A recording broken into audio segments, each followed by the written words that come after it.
The chevron sequence had no business starting on its own. Major Samantha Carter noticed it first because she always did. The soft electronic chime that indicated a manual dial-in request echoed through the SGC control room, followed by a cascade of diagnostic alerts that immediately made her stomach tighten. The Stargate's inner ring began to rotate without anyone touching the dialing computer. Symbols flashed by too fast to register.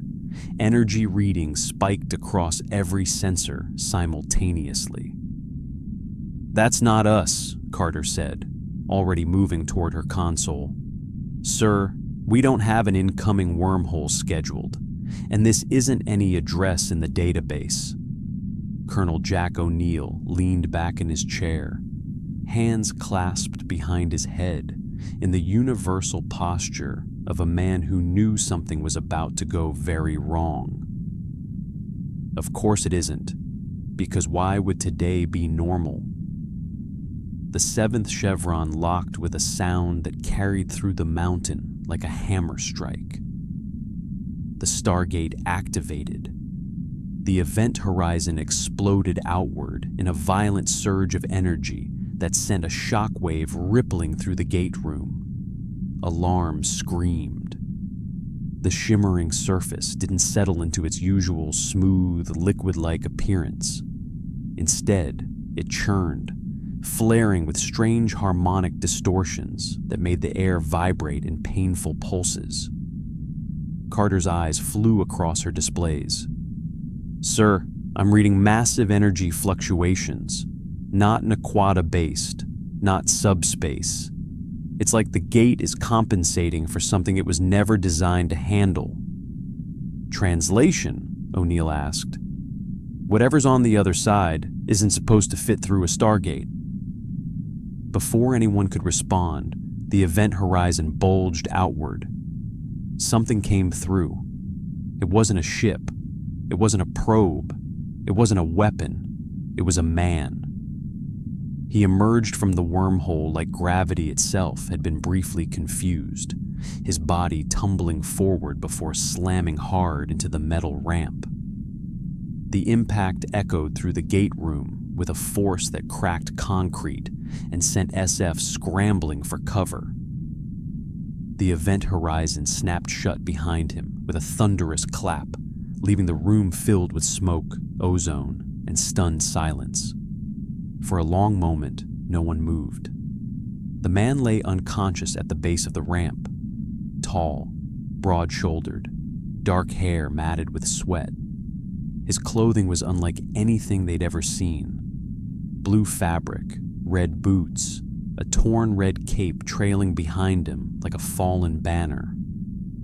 On his chest, partially scorched but unmistakable, was a symbol that looked almost like a stylized glyph.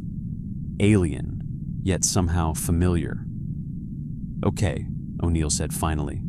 "Someone want to explain why the Stargate just delivered us a very large, very colorful, unconscious guy?" Teal'c stepped forward first, staff weapon lowered but ready. His brow furrowed as he studied the fallen figure with the careful attention of a warrior assessing a potential threat. "He is not Jaffa, nor does he bear any sign of Goa'uld technology." Daniel Jackson moved beside him, already kneeling to examine the symbol on the man's chest. "This emblem," he said slowly, "I don't recognize it from any known human mythology, but the design language feels deliberate, iconic, almost heraldic." Carter was barely listening. Her attention was locked on the reading still flooding her screen. "Sir, whatever he is, the energy spike he caused when he came through the gate was off the charts. The wormhole destabilized itself just to accommodate him. I've never seen anything like it." "Great," O'Neill muttered. "We broke physics again." Security teams rushed in, weapons trained on the motionless figure. The medical staff followed close behind, but hesitated at the edge of the ramp, unsure whether approaching him was safe. "Easy," O'Neill said, raising a hand. "Let's not shoot the guy unless he starts shooting first." "Doctor?" Dr. Janet Fraser knelt beside the man cautiously, tricorder already in hand. Her expression shifted almost immediately from professional focus to disbelief. "Colonel," she said carefully, "I'm not getting anything consistent. His vital signs are stable, but his physiology doesn't match any known human baseline. Muscle density alone is extraordinary." Carter looked down from the control room. "Extraordinary how?" Fraser hesitated. "As in, it shouldn't be possible," O'Neill sighed. "Because of course it shouldn't." As if on cue, the unconscious man stirred. Every weapon in the room snapped up in perfect unison. His eyes opened slowly. Blue, clear, focused almost immediately despite the chaos surrounding him. He took in the armed soldiers, the massive ring behind him, the reinforced concrete walls, and the sheer number of guns pointed at his chest. He didn't panic. He didn't lash out. He raised his hands slowly, deliberately, palms open. "Please," he said, his voice calm but strained. "I don't know where I am, but I don't want to fight anyone." The accent was American, Midwest, Daniel noted distantly. Not alien, not affected, completely human. O'Neill lowered his P90 a fraction. "That's good," he said, "because this is a very secure government facility, and fighting us would be a bad career move." The man pushed himself carefully into a seated position, wincing slightly as if recovering from an injury. His gaze lingered on the Stargate behind him, recognition flickering briefly across his face before giving way to confusion. "That wasn't supposed to happen," he murmured. Carter leaned forward. "You've seen a Stargate before?" He looked up at her, surprised. "That's what you call it?" Daniel straightened. "You know what it is?" "I know what it does," the man said slowly. "Or at least, I thought I did. But this feels wrong, different." Teal'c studied him intently. "State your name." The man met his gaze without flinching. "My name is Clark Kent." O'Neill blinked. "Well, Clark, welcome to Cheyenne Mountain, home of secrets, bad coffee, and things that fall out of glowing alien rings. You want to tell us how you ended up crashing through our interstellar door like a meteor?" Clark hesitated. His expression darkened, not with fear, but with concern. "I was trying to stop something, a rupture, a collapse between realities. I thought I could contain it, redirect it." Carter's fingers flew across her keyboard. "Sir, if that's true, then he may have come through a dimensional overlap. That would explain the instability." "Of course it would," O'Neill said, "because interdimensional problems are the new normal." Clark looked around again, his eyes lingering on the soldiers, the equipment, the stark military efficiency of the place. "Where is this?" he asked quietly. Daniel answered gently. "Earth, planet Earth, but not the one you're used to, I think." That got his attention. Clark's jaw tightened. "You're saying I'm not home?" "No," Daniel said. "You're not." Silence stretched between them, heavy with implication. Carter broke it. "Sir, we need to get him to a secure holding area. If he caused that energy surge, we need to understand how before another system lord notices." As if summoned by her words, warning lights flashed across the control room. "Sir," a technician called out, "long-range sensors are picking up multiple hyperspace fluctuations, several, all across known Goa'uld territories." Teal'c turned sharply. "The system lords have felt this disturbance." Clark looked between them, confusion deepening. "System lords?" O'Neill exhaled slowly. Yeah, that's a conversation we're definitely going to need to have. Security moved in cautiously, but Clark stood without resistance, allowing himself to be escorted toward a reinforced containment chamber. As the heavy doors slid shut behind him, he remained calm, composed, but his eyes betrayed something else. Concern, not for himself, but for what his arrival might mean. In the control room, Carter stared at the data scrolling across her screen. "Sir," she said quietly, "whatever he is, the gate barely handled him. If something like him exists in the galaxy now, the balance of power just changed." O'Neill nodded grimly. "Let's just hope he's on the side that doesn't enslave entire civilizations." Inside the containment room, Clark Kent sat alone, listening to the hum of unfamiliar technology, feeling the subtle wrongness of a universe that wasn't his own.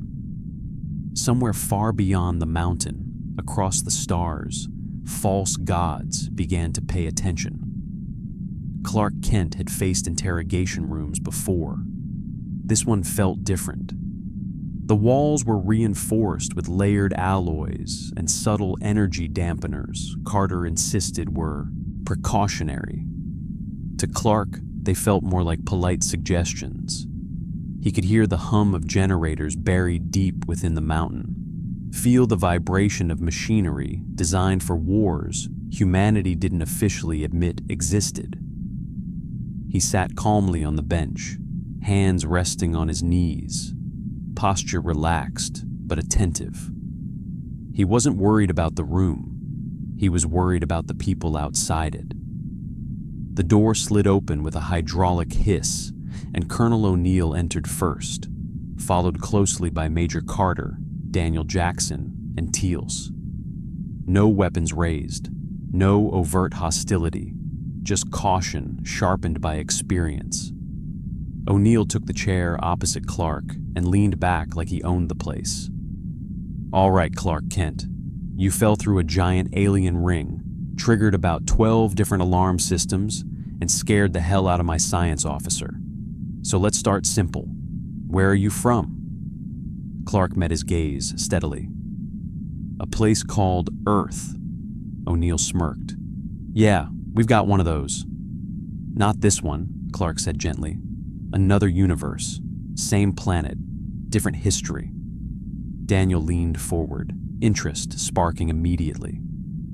"Parallel Earth theory, divergent cosmological constants, independent evolutionary pathways." Clark blinked. "You already know about that?" Daniel smiled faintly. "We've brushed up against it." Carter crossed her arms, eyes sharp but curious. "Your physiology doesn't match baseline human parameters, not even close, but you look human, sound human, think human." "I was raised human," Clark said. "I didn't find out I was different until I was older." Teal tilted his head slightly. "You are not Goa old." "No," Clark said firmly. "Nor ancient," Teal continued. Clark hesitated. "I don't know what that is." O'Neill glanced at Carter. "Put a pin in that one." Carter stepped closer, tablet in hand.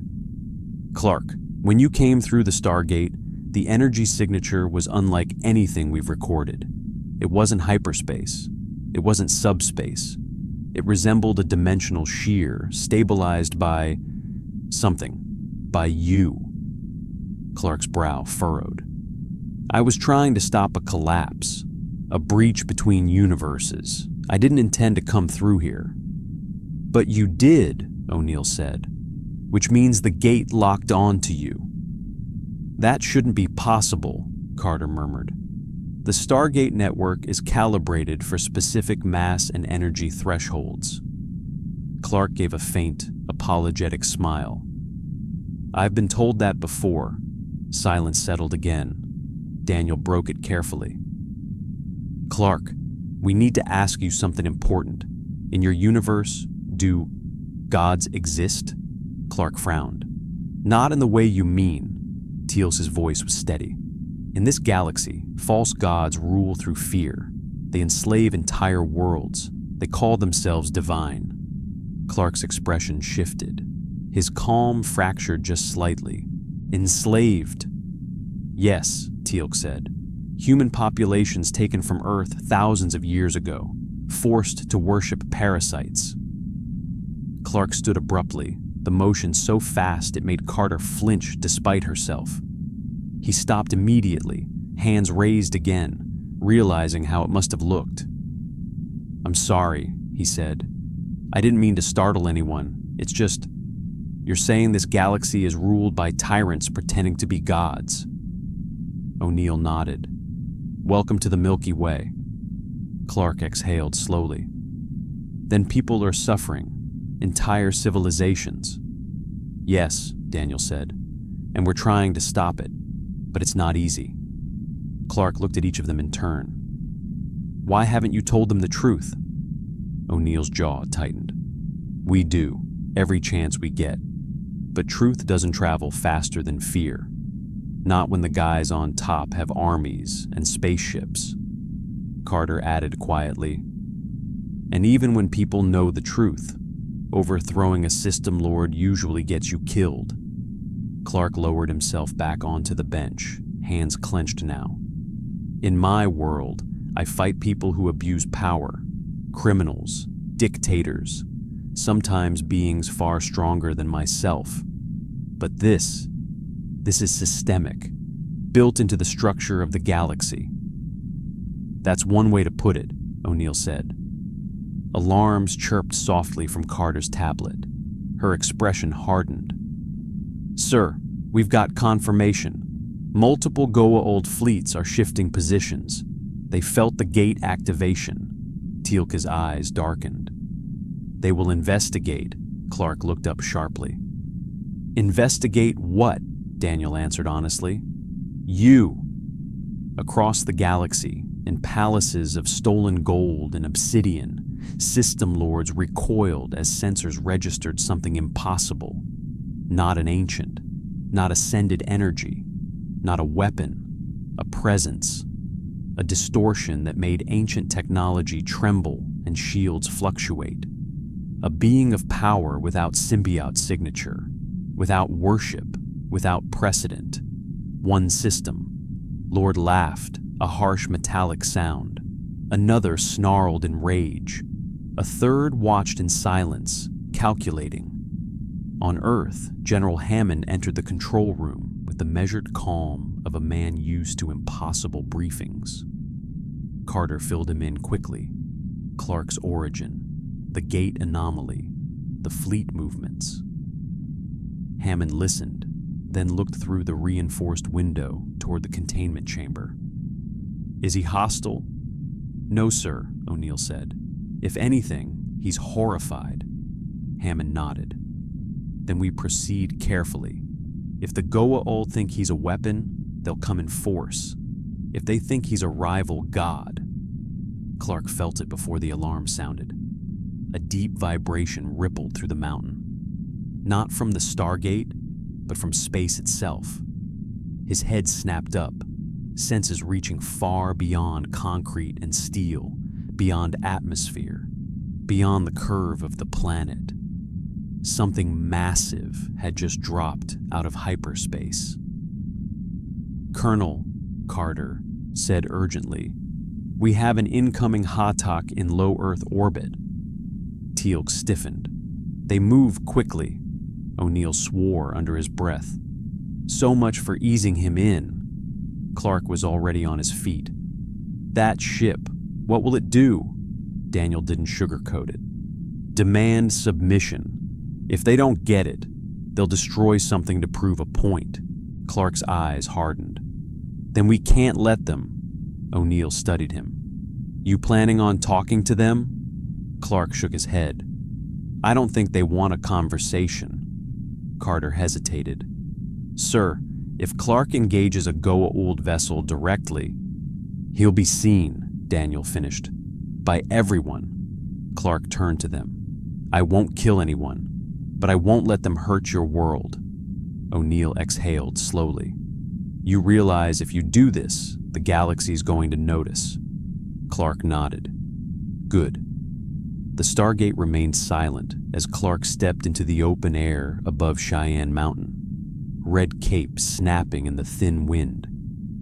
He rose effortlessly, breaking the sound barrier in a controlled ascent that left radar stations across the continent scrambling for explanations.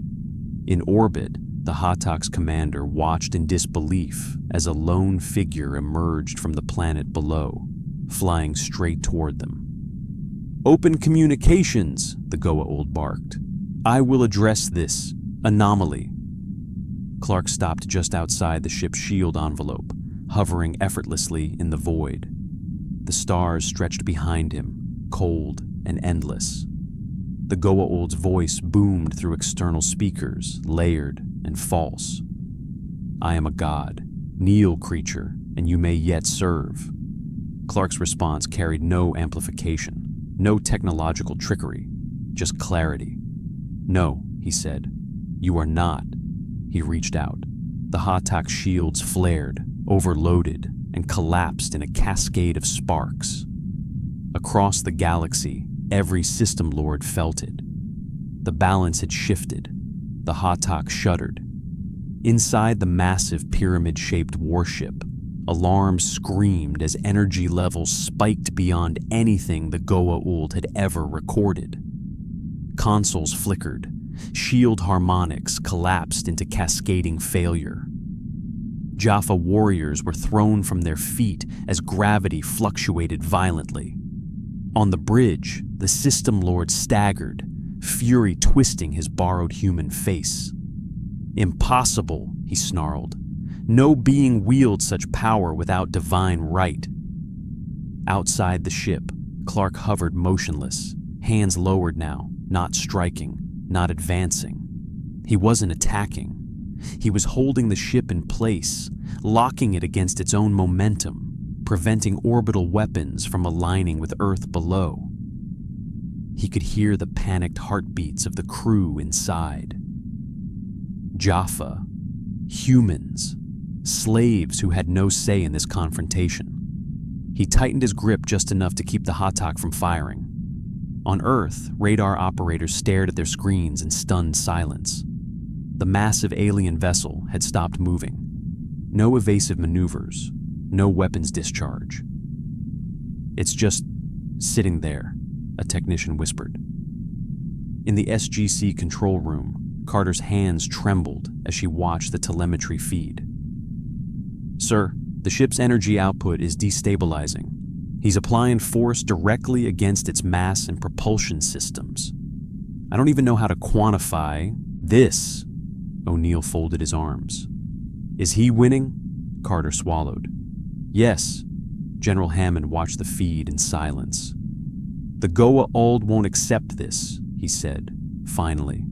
"They never do." On the Hatak bridge, the system lord recovered his composure, arrogance hardening into something more dangerous.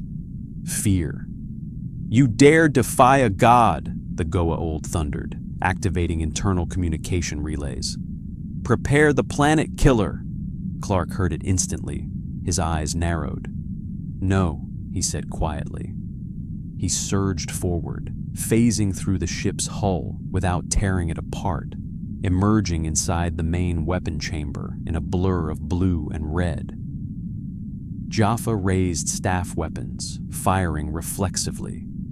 Energy bolts splashed harmlessly against his skin, dispersing like light against glass. Clark moved through them like a storm held on a leash. Weapons were crushed, not bodies. Consoles were disabled with precise strikes that left the ship intact but powerless. He reached the core of the weapon system and placed his hand against it, heat vision flaring briefly as he fused critical components together. The planet killer went dark.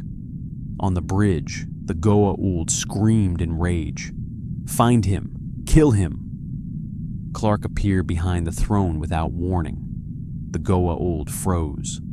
Clark's voice was calm, controlled, but carried a weight that pressed against the room like gravity. "You're done. Order your ship to stand down. No more threats, no more lies." The System Lord turned slowly, eyes glowing. "You think yourself righteous," he hissed. "But gods are not made by kindness. They are made by fear." Clark met his gaze evenly. "Then you've misunderstood what strength is." He reached forward and placed 2 fingers against the Goa'uld's forehead. The symbiote screamed. Not audibly, but through every sensor in the ship, as its neural interface was disrupted by an energy pattern it could not adapt to. The Goa'uld collapsed, convulsing, its hold over the host body shattered, but not destroyed. Clark caught the host before they hit the floor. He turned to the stunned Jaffa and human attendants. "This being is not a god. It's a parasite, and it's hurting people." Some of the Jaffa lowered their weapons. Others dropped them entirely. Back on Earth, the Hatak drifted powerless in orbit, its weapons silent. Carter stared at the readings in disbelief. "Sir, the ship just surrendered." O'Neill blinked. "I didn't even know they could do that." Teal'c's voice was quiet, reverent, despite himself. "Word will spread." Clark returned to Earth moments later, descending gently outside the SGC's surface access. He allowed security teams to escort him back inside without resistance, the captured Goa'uld host already in medical stasis. In the infirmary, Dr. Fraser worked quickly, stunned by the absence of resistance from the symbiote. "I've never seen one this subdued," she said. "It's alive, but it's terrified." Daniel watched from the observation window. "Terrified of what?" Clark stood nearby, arms crossed, expression troubled. "Of being exposed." In the briefing room, SG-1 gathered around the table as Carter replayed sensor logs from the encounter. "The energy signature he used wasn't destructive," she said. "It was corrective, like he forced the symbiote's control systems to reboot." Teal'c inclined his head. "You shattered the illusion of divinity." Clark looked at him. "I didn't kill him." "No," Teal'c agreed. "You did something worse." O'Neill raised an eyebrow. "Worse?" "You showed his followers that he can be defeated without death," Teal'c said. "That he is not eternal. That he fears." Across the galaxy, panic rippled through Goa'uld territories. Reports spread of a lone warrior who halted a Hatak with his bare hands, of a god who refused worship, of a being who freed slaves and left their false masters alive to face the consequences.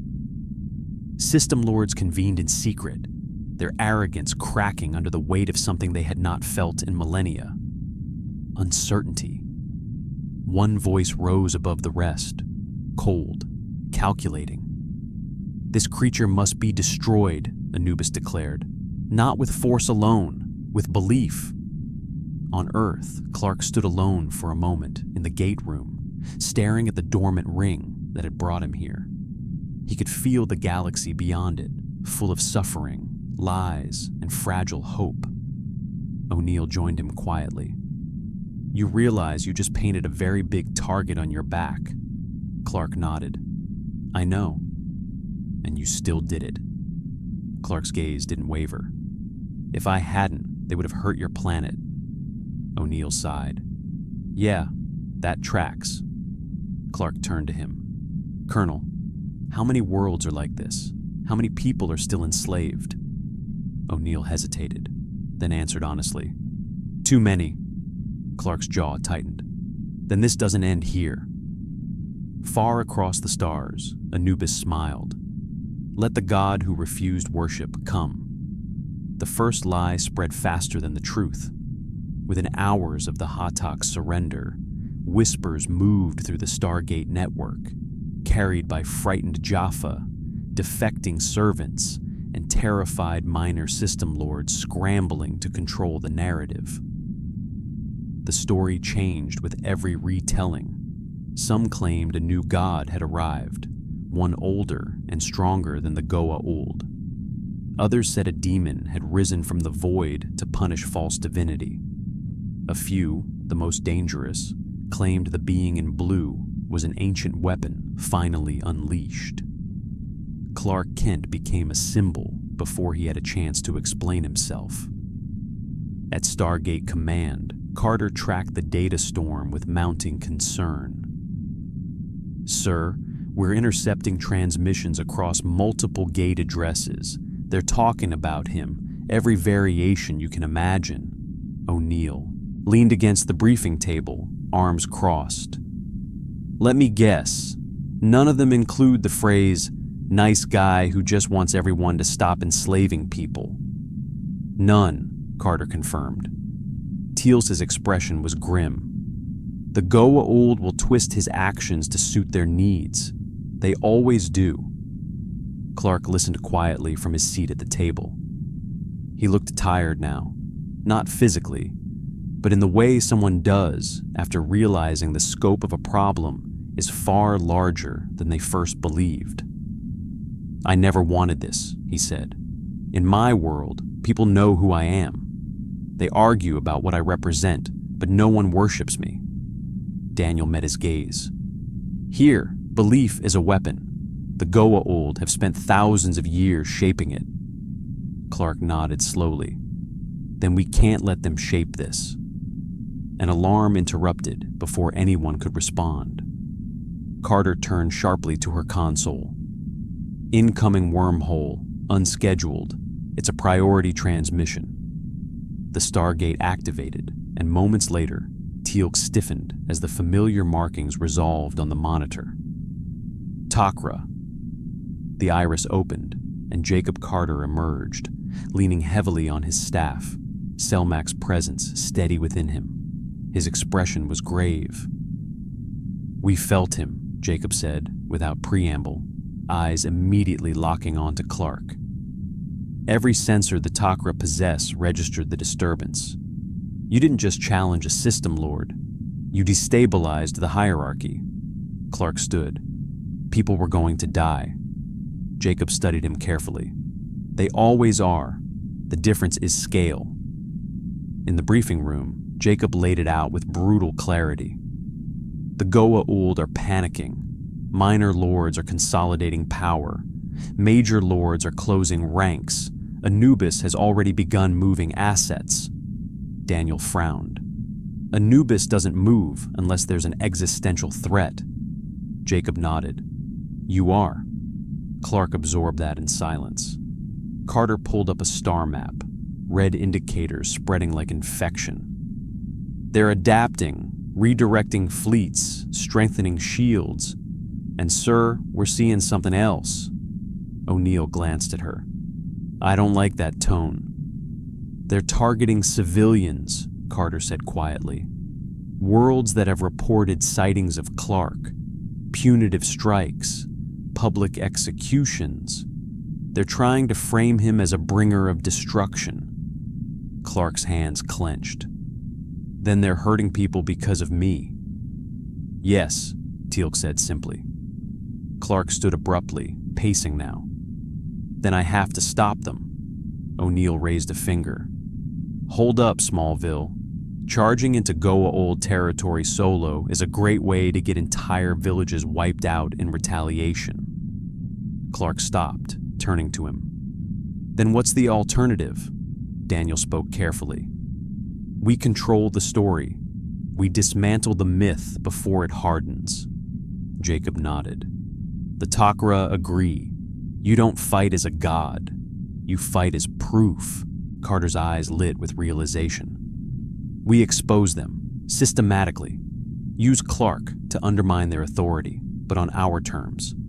Limited engagements, strategic appearances." O'Neill smirked. "In other words, we do what we always do, just louder." Clark looked between them. "You want me to become a symbol?" "No," Daniel corrected. "We want you to be a mirror. Show people what their gods are not." Before Clark could respond, Carter's console flared again. "Sir, we've got a developing situation." The monitor resolved into a remote feed from a Takra observation post. A Goa'uld ceremony was underway on a populated world. A system lord declaring judgment, public punishment, fear on display. Teal'c's voice was low. "They are baiting him." Clark stepped closer to the screen. He could hear it now. The screams, the panic, the absolute certainty of people who believed they had been abandoned. "They think I won't come," he said. O'Neill shook his head. "They think you'll come alone." Clark looked at him. "I won't." Minutes later, SG-1 stood at the base of the ramp as the Stargate activated. Clark watched the wormhole with wary familiarity. "This technology," he said, "it connects worlds like it's nothing." Daniel smiled faintly. "Yeah, the ancients were big on shortcuts." The gate flared, and Clark stepped through with SG-1 at his side. They emerged into chaos. A wide stone plaza filled with kneeling villagers. Jaffa ranks forming a wall of intimidation. At the center, a Goa'uld in ornate armor stood atop a raised platform, staff weapon crackling as he proclaimed divine judgment. "You have angered the gods," the Goa'uld boomed. "Your savior brings only ruin." Clark walked forward into full view. Gasps rippled through the crowd. The Goa'uld faltered, recognition flashing across his face before fury replaced it. "You," he hissed. "False god." Clark stopped several meters away. "I told you before," he said calmly. "I'm not a god." The Goa'uld laughed. "Then kneel." Clark didn't move. Behind him, SG-1 took position, weapons lowered but ready. Daniel spoke loudly, clearly, letting his words carry. "People of this world, this being is not divine. He is a parasite. He hides behind technology and fear." The Goa'uld raised his staff weapon, aiming it at a kneeling child. Clark moved. In less than a heartbeat, the staff weapon disintegrated in the Goa'uld's hands, reduced to molten slag. Clark stood between the system lord and the villagers, cape settling slowly around him. "I won't let you do this," Clark said. The Goa'uld screamed in rage, activating personal shields and firing hidden weapons. They shattered harmlessly against Clark's skin, but Clark didn't strike back. Instead, he reached out, grasped the Goa'uld by the armor, and lifted him effortlessly into the air. "Look at him," Clark said to the crowd. "Your god can't stop me. He can't even protect himself." The Goa'uld struggled, terrified now, shields failing under sustained pressure. "I am immortal," he shrieked. Clark shook his head. "No, you're just afraid." He lowered the Goa'uld to the ground and stepped back. "You're free," he told the villagers. "All of you. This ends today." The Jaffa hesitated. Then one lowered his weapon. Then another. Teal'c stepped forward, staff weapon held low. "I was once like you," he said. "A servant to lies. You have a choice." The Goa'uld ran. No lightning, no killing blow. Just a coward fleeing on foot. The villagers stared in stunned silence. Clark turned back to them. "I can't stay," he said gently, "but you don't need me to be free." As the gate opened behind them, hope took its first fragile step. And across the galaxy, Anubis watched the feed and smiled. "Good," he whispered. "Let him teach them hope." Hope was louder than fear. That was the problem. Within days of the intervention, the effects rippled outward faster than any fleet movement or military strike. Worlds that had lived under Goa'uld rule for generations began to whisper. Jaffa units hesitated. Minor system lords canceled appearances. Priests altered their sermons mid-sentence, desperately trying to reframe what people had seen with their own eyes. A god who bled, a god who ran, and a man who refused to be worshipped. At Stargate Command, Carter stood over a holographic star map, watching indicators flicker from red to yellow to something dangerously unstable. "Sir, we're seeing unrest across at least 14 systems. Nothing coordinated yet, but belief structures are cracking."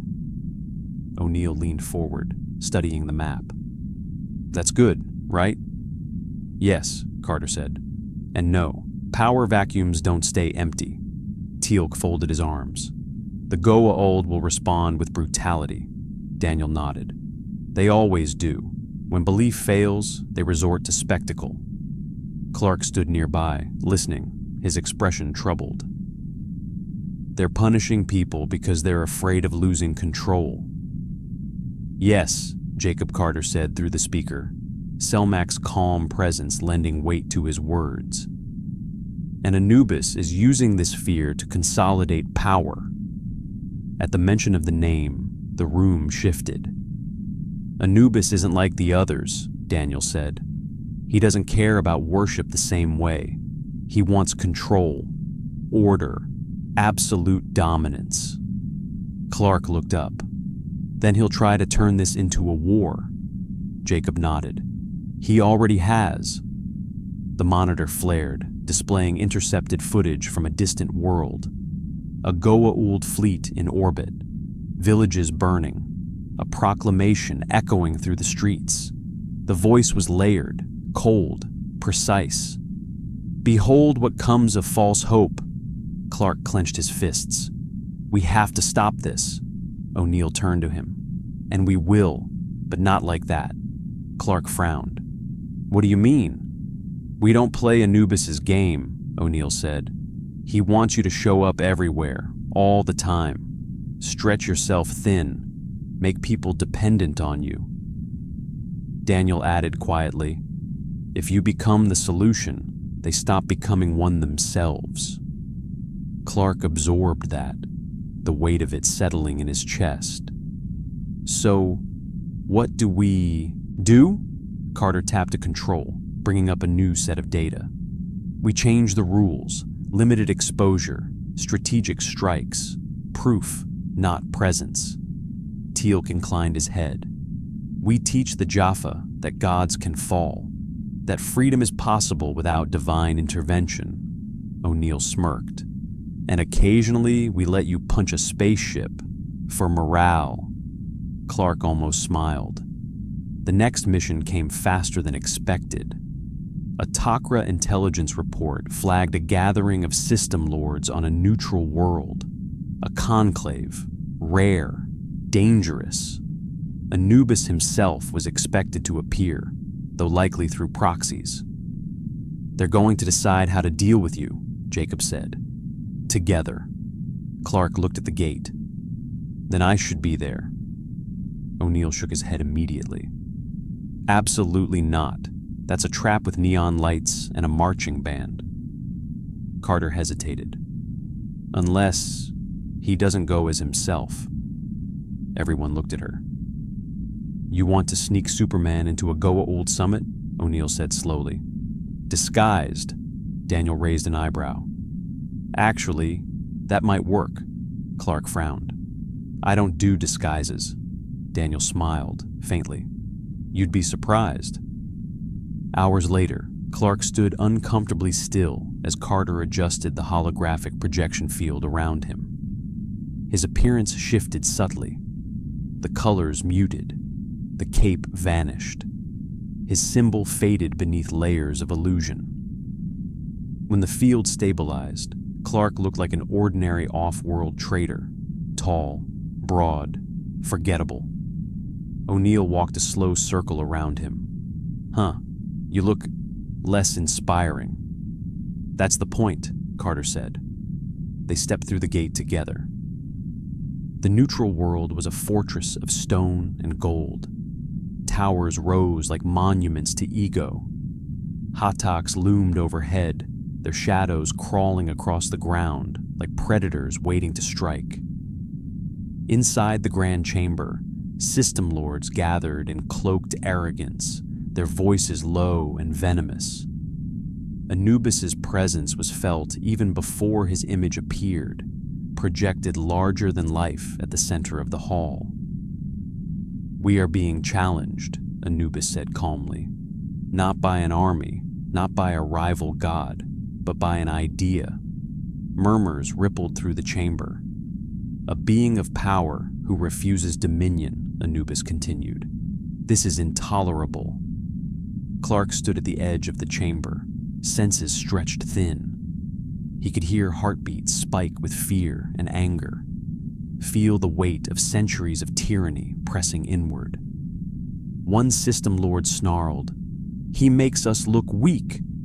Anubis's voice did not rise. "You are weak because you believe power must be worshipped to exist." The room fell silent. Clark stiffened. Anubis continued, "This creature is dangerous not because he is strong, but because he does not rule. Slaves who no longer fear gods cannot be controlled." Another system lord hissed, "Then we kill him." Anubis's projection flickered, almost amused. "No, we redefine him." Clark felt it then, the shift in strategy, the lie forming. Anubis spoke again, louder now. "We will declare him an ancient weapon, a relic of the first evolution, a failed experiment unleashed to test obedience." Clark's jaw tightened. "Those who follow him," Anubis concluded, "will be punished as heretics. Those who oppose him will be rewarded." The conclave erupted in agreement.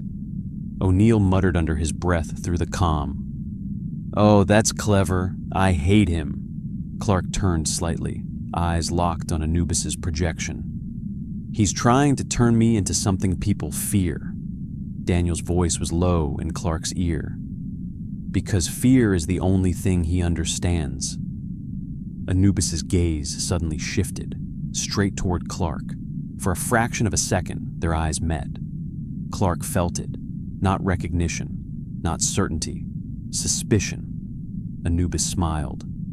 "A final decree," he said. "If this being truly believes himself a protector, he will come when innocents suffer. We will make examples." The projection vanished. The meeting dissolved into calculated chaos. Back through the gate, SG-1 regrouped in silence. "He knows," Clark said quietly. Daniel nodded. "Not who you are, but what you represent." O'Neill leaned against the ramp. "He's setting traps, lots of them." Clark looked at the Stargate, then at the team. "Then we don't spring them." Carter frowned. "Clark, if he starts targeting worlds—" "I know," Clark said. "But if I show up every time, he wins." Teal'c stepped forward. "Then we fight differently." Clark turned to him. "We build resistance," Teal'c said. "Without you at the center, you become the proof, not the pillar."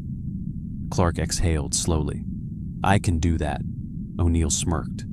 "Good, because Anubis just declared open season." Far across the galaxy, Anubis stood alone in the dark, gazing into a star-filled void. "Run," he whispered. "Hide, inspire." His smile widened. "In the end, hope always bleeds." The first trap was subtle. A single village on the edge of Goa'uld territory. No fleet, no spectacle, just a quiet escalation of cruelty.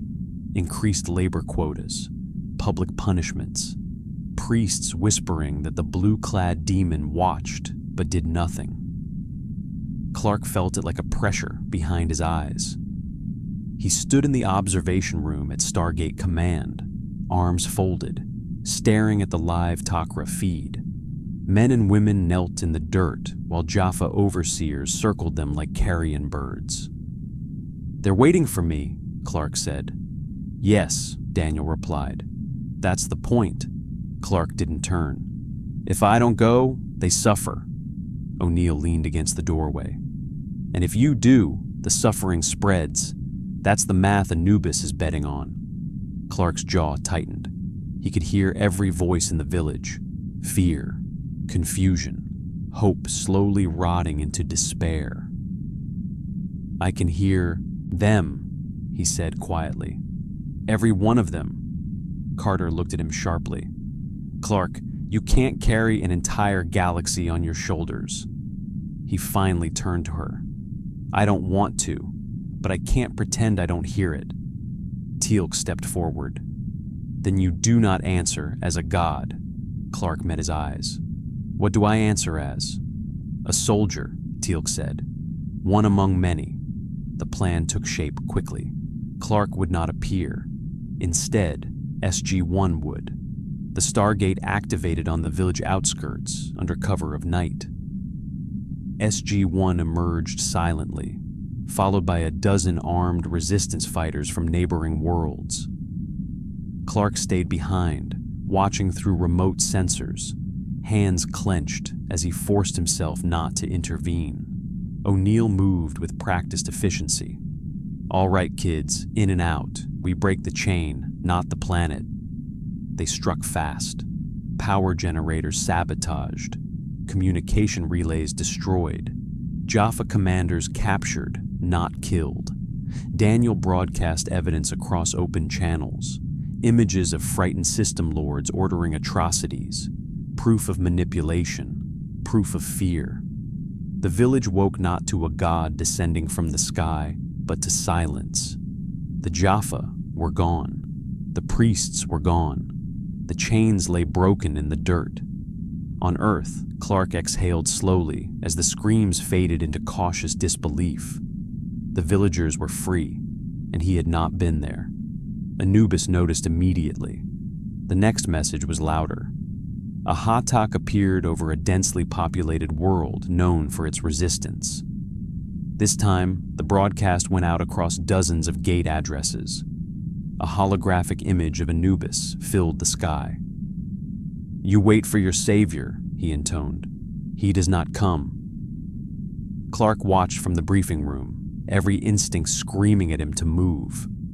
O'Neill watched him just as closely. "This is the hard part," Anubis continued. "This is what hope buys you." The bombardment began. Clark vanished. Not in a blur of motion, not in a sonic boom, but in a quiet step forward that shattered reinforced floors beneath his feet. He was in orbit, seconds later, intercepting the first energy blast with his body. The beam struck him full force. He didn't move. The second blast hit, then the third. The Hatak's crew stared in disbelief as their most powerful weapons failed to even slow him. Clark flew forward and tore the primary cannon free from the hull, hurling it into deep space. He didn't destroy the ship. He disabled it, crippled propulsion, severed weapon systems. He spoke, his voice carried across open channels. "Enough." On the surface below, people looked up and saw him for the first time, not descending in fire, not demanding worship, blocking destruction with his own body. On Earth, Carter stared at the data. "Sir, he just rewrote the equation." Teal'c inclined his head. "He chose when to be seen." Anubis's voice cut through the feed, cold and fascinated. "You finally come," Clark hovered, cape torn, eyes blazing with restrained fury. "I told you, I'm not a god." Anubis laughed softly. "No, you are worse." Clark tilted his head. "How?" "You give them hope without obedience," Anubis replied. "That makes you an infection." Clark's voice dropped. "Then you should be afraid." Anubis's image flickered and vanished. The Hatak powered down, drifting helplessly in orbit. Clark descended slowly to the surface, landing amid a stunned crowd. They stared at him, awe and disbelief written across their faces. He raised his hands immediately. "Don't kneel." They froze. "I'm not here to rule you," Clark said. "I'm here to stop them from hurting you. That's it." A woman stepped forward, trembling. "Will you stay?" Clark hesitated, just for a second. "No," he said softly, "but others will." Moments later, SG-1 stepped through the gate into the village. Human soldiers, not gods, armed, determined, real. Clark looked at them and felt something shift. He wasn't alone in this anymore.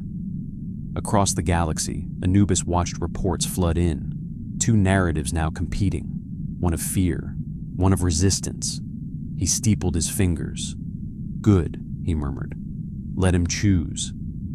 Anubis changed the rules. The next world was already burning when SG-1 arrived, not from orbital bombardment, from belief. Villagers dragged their own elders into the square. Priests shouted scripture rewritten overnight. A new doctrine spread faster than fire. The Blue Savior was a lie. The Blue Savior was a demon. The Blue Savior would bring annihilation to any world that sheltered him. Clark felt the fear before the gate even finished dialing. He stood rigid in the control room, eyes unfocused, hearing 1,000 panicked heartbeats layered over one another. The fear wasn't raw anymore. It was shaped, directed. "They're turning him into the enemy," Daniel said quietly, watching the intercepted broadcasts. "Classic myth inversion. If you can't disprove the miracle, you redefine it." O'Neill folded his arms. "And people believe it because believing means the pain makes sense." Teal's voice was low. "The Goa'uld have done this before. When rebellion rises, they redefine obedience as survival." Clark closed his eyes. He could hear children crying while their parents argued over whether hope itself had doomed them. "I can't fix this by punching ships," he said. "No," Daniel agreed. "You fix this by letting them see the choice." The mission went forward anyway. SG-1 stepped into chaos. The village square was filled with shouting. Jaffa stood back, watching, not intervening. They didn't need to. The people were policing themselves now. A man screamed that his brother had invited the demon by whispering the forbidden name. A woman begged them to stop. Someone threw a stone. Then O'Neill fired his P-90 into the air. The crack cut through the noise like a blade. "Enough!" he shouted. "Everyone just stop!" They turned, confused, afraid, expecting lightning or judgment. Instead, they saw 4 humans, dusty, armed, bleeding. Daniel stepped forward, hands raised. "We're from Earth. We're not gods. We're not demons. We're just people who got tired of watching others suffer." A priest sneered. "And where is your savior now?" Daniel didn't hesitate. "He stayed away because coming would have made this worse." The crowd faltered. "What kind of God refuses worship?" someone shouted. Daniel's voice carried calm authority. "The kind who doesn't want it." A ripple passed through the crowd. Confusion cracked certainty. Then the ground shook. Clark didn't descend from the sky. He walked out of the tree line. No cape billowing, no dramatic entrance. Just a man in blue and red, boots muddy, shoulders heavy. Gasps spread. Fear surged. Some dropped to their knees, others backed away. Clark stopped at the edge of the square. "Please don't," he said gently. "Not for me." The priest pointed, voice shrill. "See, he comes when defiance rises. He feeds on your doubt." Clark looked at him, really looked, heard the racing heart, the fear behind the bluster. "You're afraid," Clark said, "and someone taught you fear was holy." He turned to the crowd. "I didn't come to be worshipped," Clark said. "I didn't come to rule you. I didn't come to replace your gods." A murmur rippled. "I came because people were being hurt," he continued. "And I stayed away because I didn't want you hurt more." A woman stepped forward. "But they said you would punish us if we didn't obey." Clark shook his head. "I don't punish people for being afraid. I help them stand up." The priest screamed. Lies. Teal'c moved. He stepped beside Clark, staff weapon lowered, but ready. I served gods who spoke like you, Teal'c said. They used fear to demand obedience. This man uses strength to stop suffering. If he were a god, he would demand you kneel. He does not. Clark met Teal'c's eyes, grateful. O'Neill chimed in. Also, for the record, if he wanted you dead, this conversation would have been real short. A nervous laugh broke the tension. The priest backed away, shouting curses, but his words no longer held the same weight. Above them, a Hatak decloaked. The sky darkened. Anubis's voice thundered across the square. You see, he said smoothly, he brings war. Clark lifted his head, eyes blazing. No, he said. You do. Energy cannons charged. Clark rose into the air, positioning himself between the ship and the planet, not attacking, shielding. The first blast hit him square in the chest. He grunted, but held. The second blast followed, then a third. Each one would have leveled a city. Carter's voice crackled over comms. Sir, his energy absorption is spiking, but he can't hold indefinitely. O'Neill clenched his jaw. Clark, you don't have to prove anything. Clark didn't look back. I know. He flew upward, not toward the ship, but away from the planet, drawing fire after him. Every shot that chased him was one not aimed below. SG-1 moved fast. Carter jammed sensors. Daniel broadcast footage. Teal'c rallied defecting. Jaffa. O'Neill coordinated fire teams that disabled ground relays. The Hatak hesitated. That was all Clark needed. He slammed into the underside of the ship, not tearing it apart, but ripping open armor plating and exposing systems. He spoke again, voice echoing through the hull. This ends now. Anubis laughed, but the edge was gone. You think mercy makes you strong? Clark's reply was quiet. No, it makes me dangerous to you. He disabled the ship and let it fall back into hyperspace, fleeing. When Clark returned to the square, he didn't hover.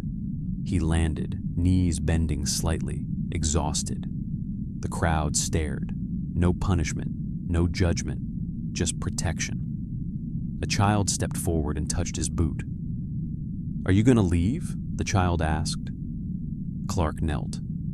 Yes, he said honestly, but you won't be alone. He gestured to SG-1, to the resistance fighters, to the Jaffa laying down their symbols. Freedom doesn't work if it waits for one person, Clark said. It works when people decide together. That night, across dozens of worlds, the story changed. Not that a god had come, but that a man had stood between them and annihilation, and then walked away. Anubis watched the reports with narrowed eyes. The infection had adapted. Hope no longer required his presence. That made Clark Kent more dangerous than any god. The first attempt to kill him properly came 3 days later, not with fleets, not with priests, not with threats, with science. Carter noticed it first. Clark stood in the infirmary, calm as always, while diagnostic equipment screamed in protest around him. The machines weren't failing the way they usually did. They were responding, overreacting. Sir, Carter said slowly, eyes locked on the readings. That radiation spike, it's not Naquata, it's not ancient, it's something else. Clark tilted his head. It feels wrong, he said, like sunlight that doesn't belong to this universe. Teal'c stiffened. A weapon, Daniel frowned, or bait. They didn't have long to wonder. The next off-world report came from a Takra cell operating near a former ancient outpost. A new Goa'uld device had been deployed. Portable, focused, designed to weaken something very specific, something Yellow Sun powered. Anubis had been listening. Clark stood in the briefing room as Carter brought up the hologram. This is not coincidence. The energy signature mimics stellar radiation, but inverted, red-shifted, hyper-focused. If deployed correctly, it wouldn't kill you immediately. O'Neill finished the thought. Just enough to make you bleed, Clark nodded slowly. He wants proof. Daniel crossed his arms. No, he wants theater. If the galaxy sees you fall, even temporarily, the myth collapses. Teal'c spoke quietly. The false gods do not fear death. They fear being seen as weak. Silence settled. Clark looked at each of them. Then we don't give him what he wants. O'Neill raised an eyebrow. You volunteering to walk into a trap? Clark smiled faintly. I'm volunteering to stop one. The planet was a dead world. Ancient ruins half buried in black sand. No population, no witnesses. Exactly the kind of place Anubis preferred when he wanted control of the narrative. The gate activated. SG-1 stepped out cautiously. Clark followed, already feeling it. A dull pressure in his chest. His skin tingled like static before a storm. Carter's voice came over comms. Energy reading spiking. He's powering it up. The ground trembled. A structure rose from beneath the sand.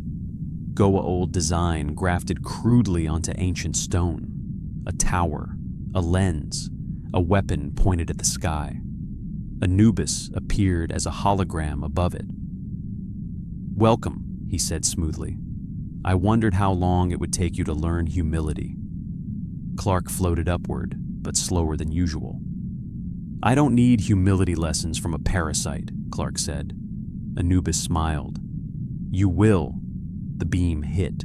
Clark screamed, not loudly, not dramatically, just once, and that terrified everyone who heard it.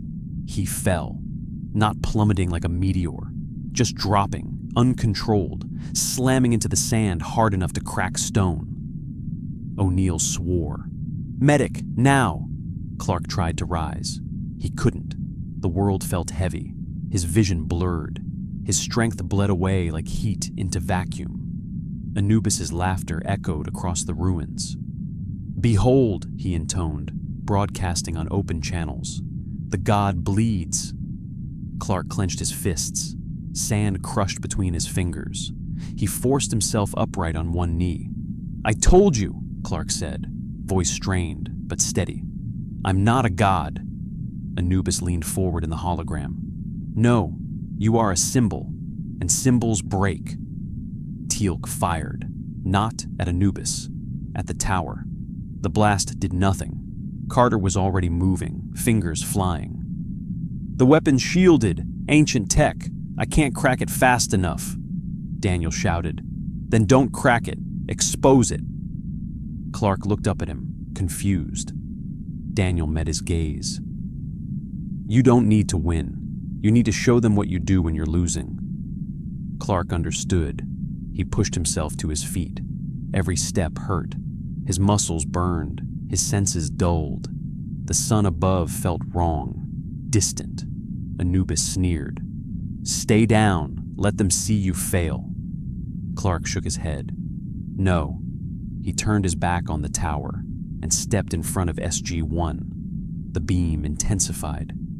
Clark screamed again, teeth clenched, body shaking as he absorbed the punishment meant for them. O'Neill stared. Clark, get out of the way. Clark didn't move.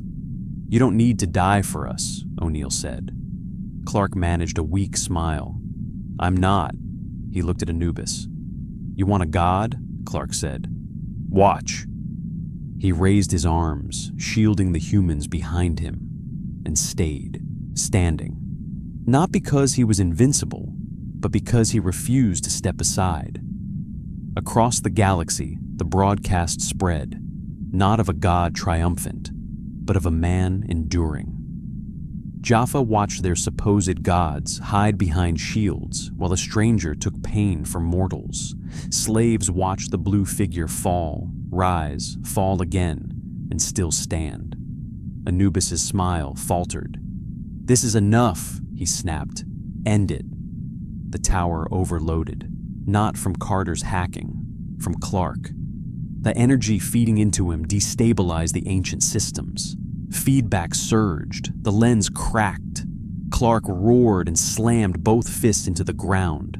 The shockwave shattered the tower. The beam cut off. Clark collapsed. SG-1 rushed to him. His breathing was shallow. His skin burned cold. His heartbeat was slow. O'Neill knelt beside him.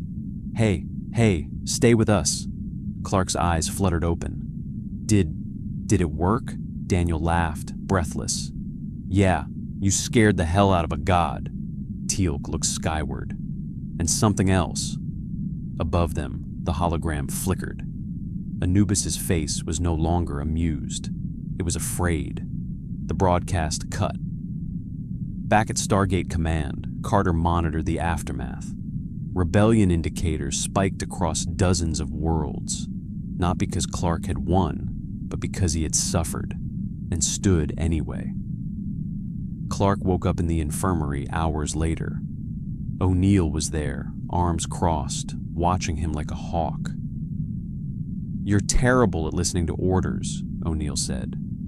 Clark smiled weakly. "I noticed," O'Neill's voice softened. "You don't get to die on us, not like that." Clark looked at the ceiling. "I didn't, and I won't." He turned his head. "But now he knows. He can hurt me." O'Neill nodded. "Yeah, and now everyone knows what you do when you're hurt." Clark closed his eyes. Somewhere across the galaxy, a false god reconsidered his strategy, and a symbol stopped being invincible. It became something far more dangerous. The galaxy reacted faster than anyone expected, not with worship, with courage.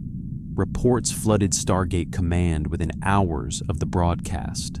Entire labor camps going silent. Jaffa patrols standing down. Priests vanishing overnight, dragged from their temples by the very people they once terrorized. Carter stared at the data scrolling across her screen. "This isn't coordinated by us. This is spontaneous." Daniel leaned over her shoulder. "It's the moment myths break, when people realize suffering isn't proof of divinity." Teal'c's voice carried quiet awe. "They saw him bleed and stand. That is the way of true warriors." Clark listened from the infirmary, still weak, sunlight doing little to restore him yet. The redshift residue lingered in his cells like poison.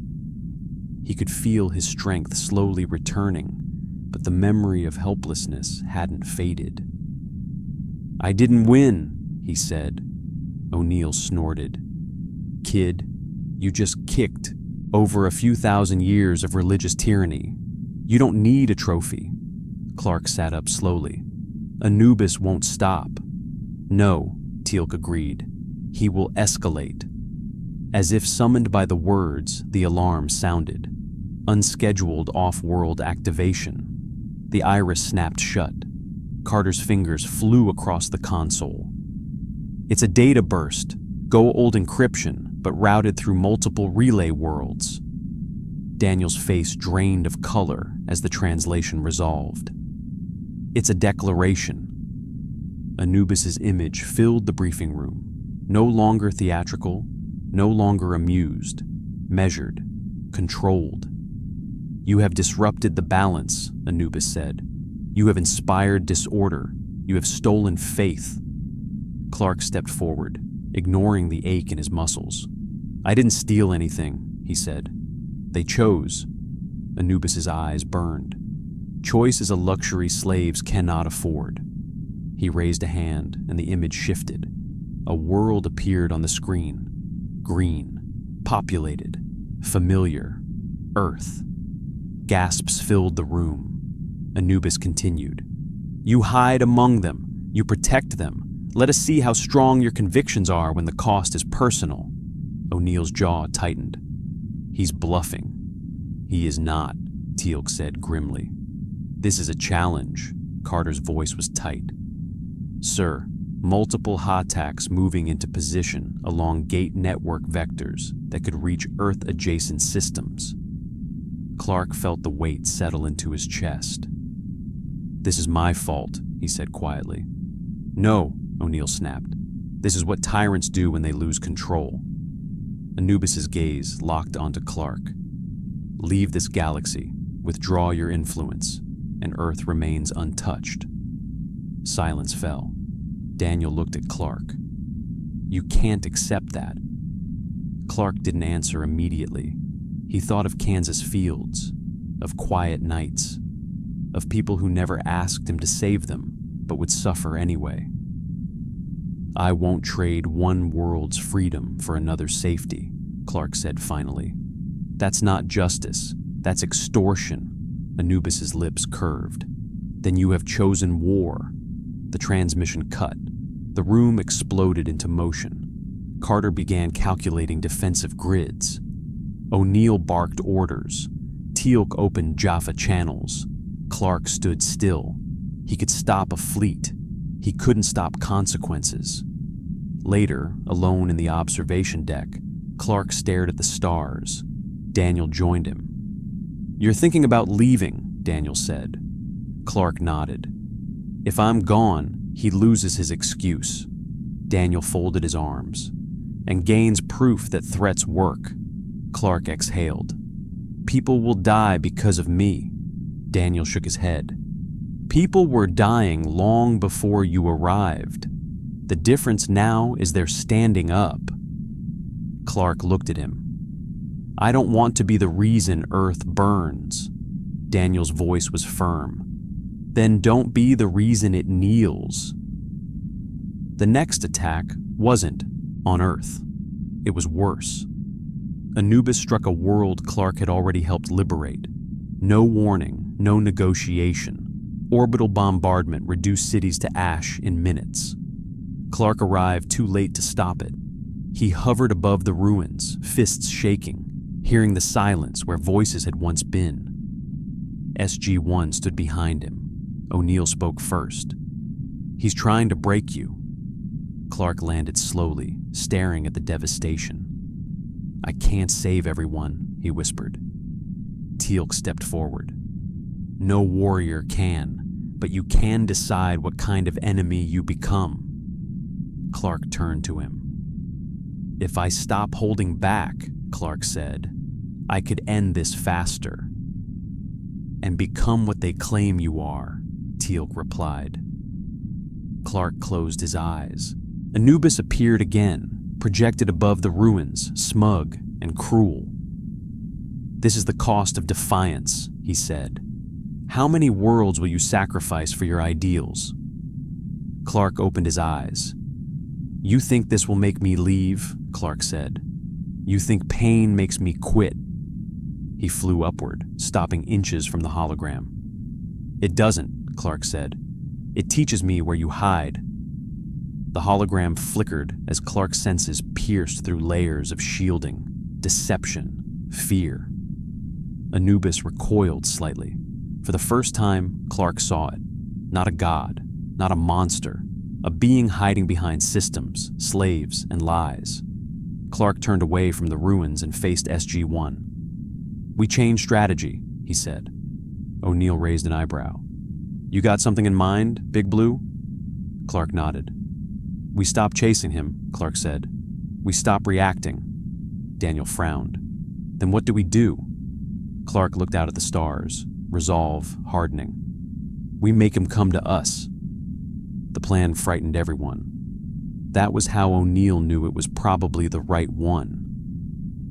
They gathered in the briefing room with the lights dimmed and the hologram active.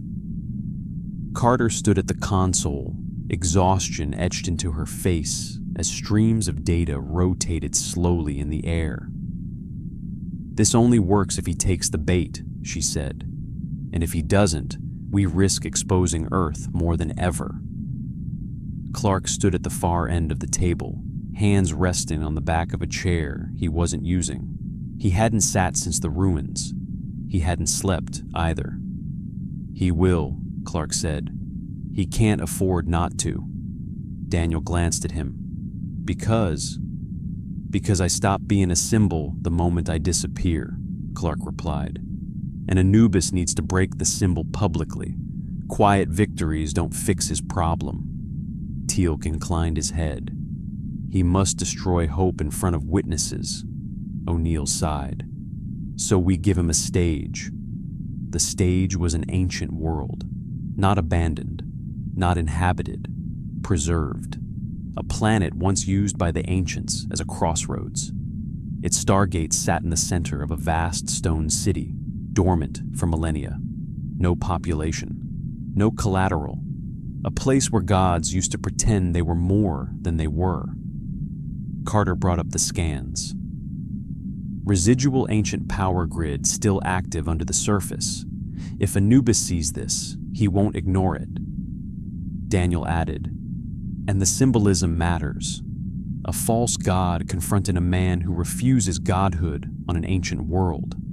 Myth against truth. Clark looked at the image, then nodded. He'll come. O'Neill rubbed his temples. And when he does, what's stopping him from glassing the planet from orbit? Clark finally sat. Me, he said. The silence that followed was heavy. You can't fight a fleet alone, Carter said carefully. Clark met her eyes. I won't. The preparations took days. Word spread quietly through resistance channels. Not a call to worship. Warning, stay away, do not come. This is not salvation. This is confrontation. Jaffa whispers moved faster than Goa'uld spies. Entire battalions found reasons to be elsewhere. Takra cells went dark, watching from shadows. Anubis noticed. The Hattaks arrived in force, 6 ships first, then 12, then more, sliding out of hyperspace like predators circling wounded prey. The sky over the ancient city darkened.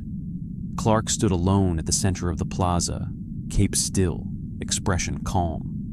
The wind carried dust across stone untouched for ages. SG-1 watched from a concealed position miles away. O'Neill muttered, I hate this part. Anubis appeared above the plaza, larger than before, his image towering over the ruins. You have chosen your grave wisely, Anubis said. The ancients abandoned this world, so will your allies. Clark looked up. I told them not to come, Anubis laughed. Because you intend to die alone. Clark shook his head. Because this ends here. The Hattaks powered weapons. Carter's voice crackled softly in Clark's ear. Energy readings spiking across the fleet. He's preparing a synchronized strike. Clark inhaled. The sunlight felt distant, weak, still enough. Now, Clark said. The ground beneath the city came alive. Ancient systems surged awake, light tracing lines beneath the stone. Shields rose not around Clark, but around the Stargate. Anubis froze. What is this? He snarled. Daniel's voice cut into the broadcast, calm and precise. Ancient fail-safes, designed to protect Crossroads worlds from extinction-level events. You'd know that if you were one of them. The Hattaks fired. Clark rose to meet the barrage. The first wave struck him like a wall. His body absorbed the energy, flung backward, slammed into the shielded ground hard enough to crater stone. He stood again. The second wave came. Clark screamed as redshift energy laced the blasts. Anubis had upgraded. Carter shouted, Sir, his output is increasing. He's burning you down. Clark wiped blood from his lip. I know, he said. Anubis leaned forward. You cannot protect them forever. I don't have to, Clark replied. Just long enough. The ancient grid pulsed. Across the galaxy, stargates activated. Not incoming, outgoing. From worlds Anubis controlled. From labor camps, from training grounds, from temples. Jaffa stepped through, weapons lowered. Slaves followed. Whole populations fleeing through gates they'd been forbidden to use. Teal'c's voice carried fierce pride. "They are leaving entire worlds," Anubis screamed. "No!"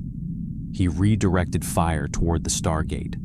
Clark threw himself in front of it. The blast hurled him into the shield wall. His vision went white. He heard O'Neill shouting his name. He heard nothing else. Clark pushed himself up, shaking, barely conscious. "You lose," Clark said hoarsely. Anubis snarled. "I will burn this world and everyone that follows." Clark looked up at the fleet. "No," he said. "You won't." The ancient grid overloaded, not as a weapon, as a message. Every open channel across the Stargate network lit up. Footage of Anubis firing on refugees. Footage of Clark shielding civilians. Footage of Jaffa lowering their weapons. Truth, unfiltered. Anubis's ships hesitated. That was enough. Takra vessels emerged from hyperspace. Asgard beams cut through shields. Earth's Prometheus arrived, railguns blazing. The battle was short, brutal, decisive. Anubis retreated, not defeated, exposed. Clark collapsed as the last Hatak fled. SG-1 reached him seconds later. O'Neill knelt, gripping his shoulder. "You did it." Clark's voice was barely a whisper. "No, they did." He looked toward the Stargate, where refugees continued to arrive. They chose. The ancient city fell silent once more, but the galaxy would never be quiet again. Clark was unconscious for 2 days, not injured in the way human bodies understood injury. No broken bones, no organ failure, just exhaustion so deep it bordered on absence. His cells burned through stored energy faster than sunlight could replenish it. The redshift radiation lingered like a bruise across his nervous system. Dr. Fraser stood over him, arms folded, shaking her head in disbelief. "I don't even know how to classify this. He's not dying. He's just empty." O'Neill leaned against the infirmary wall. "Join the club." Teal'c stood silent at Clark's bedside, hands clasped behind his back. He did not leave.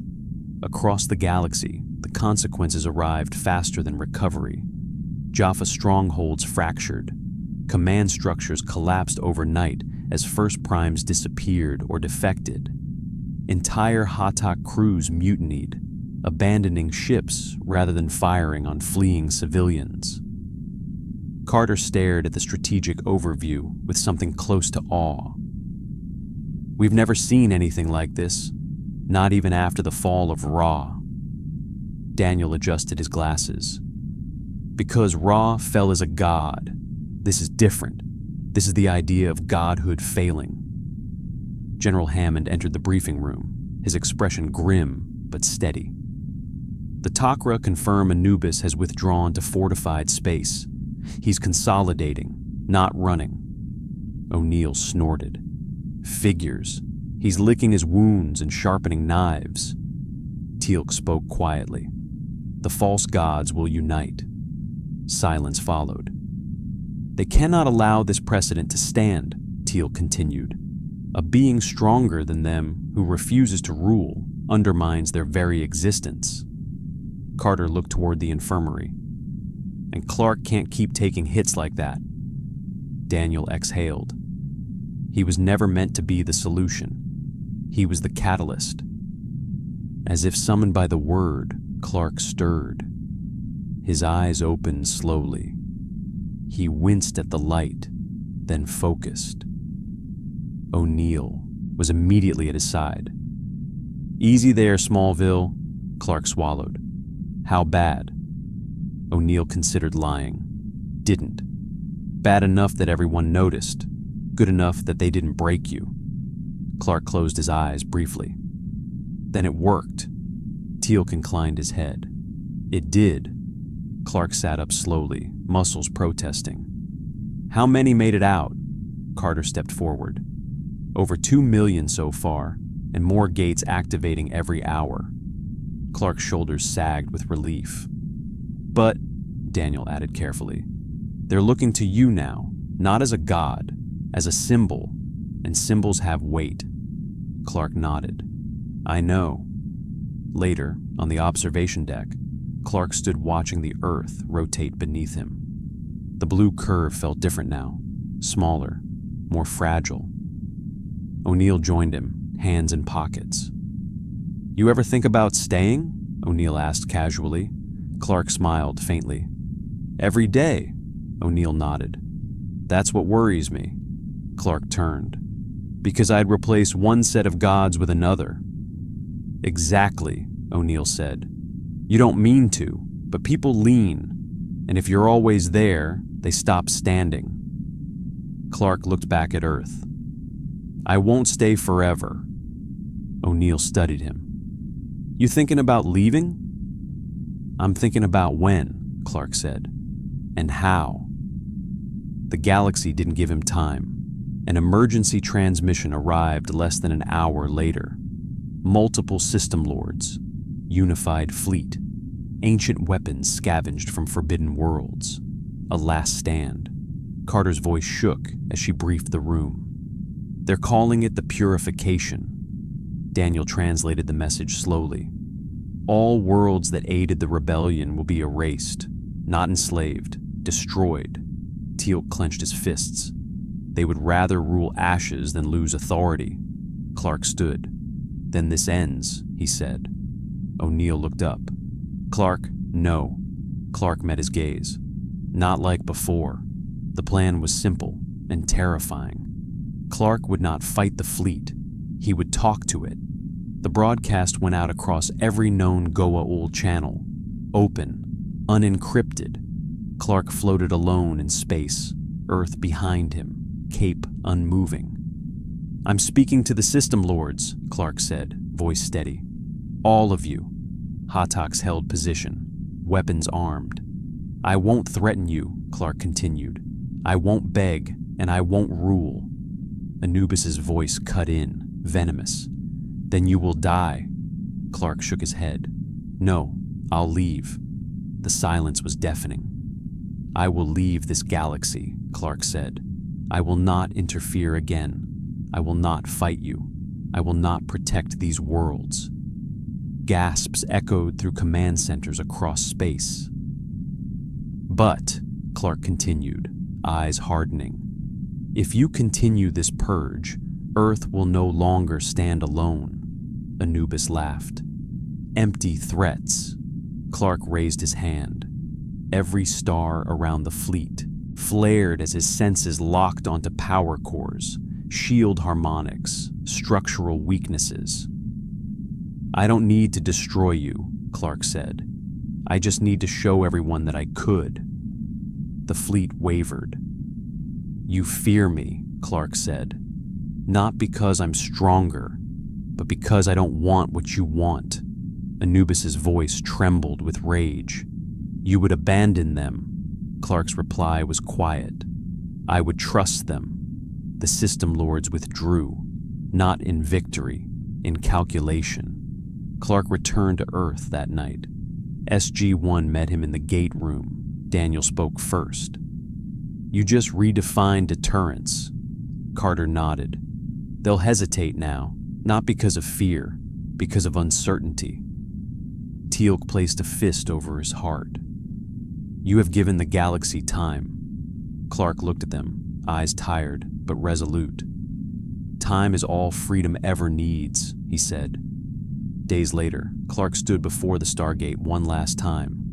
O'Neill folded his arms. You sure about this? Clark smiled. If I stay, they'll wait for me instead of each other. The gate activated. Clark turned to them. You don't need gods. O'Neill smirked. We figured that out a while ago. Clark stepped forward, then paused. Thank you, he said, for reminding me why strength matters. He stepped through. The gate shut. The galaxy did not collapse. It struggled. It fought. It chose. And somewhere across the stars, former slaves told stories not of a god who ruled them, but of a man who left so they could stand on their own. The galaxy did not calm down after Clark Kent left. It inhaled, and then it changed. The first reports came in quietly. A Jaffa garrison that refused to retake a rebel world. A system lord who delayed retaliation for days instead of minutes. Entire slave populations that didn't rebuild temples after liberation, leaving the stone foundations empty and overgrown. Daniel watched the cultural telemetry scroll past his screen and shook his head slowly. "They're not replacing him," he said. "They're replacing the idea." Carter nodded. "Faith is decentralizing."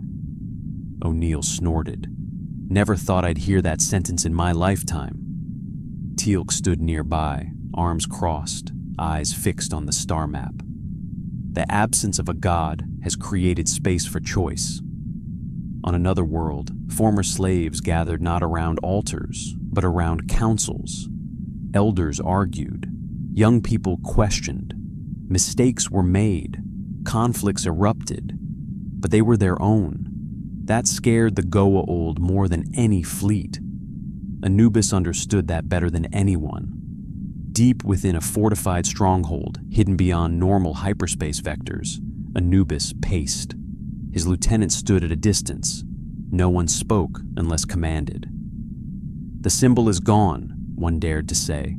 "The man has left the galaxy." Anubis turned slowly. "And yet," he said, "the infection spreads."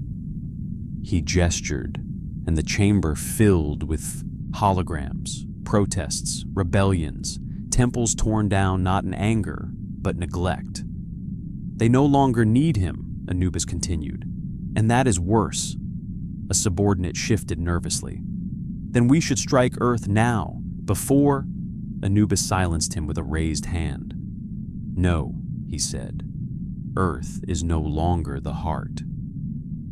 The hologram shifted to a web of Stargate connections. "The disease has metastasized."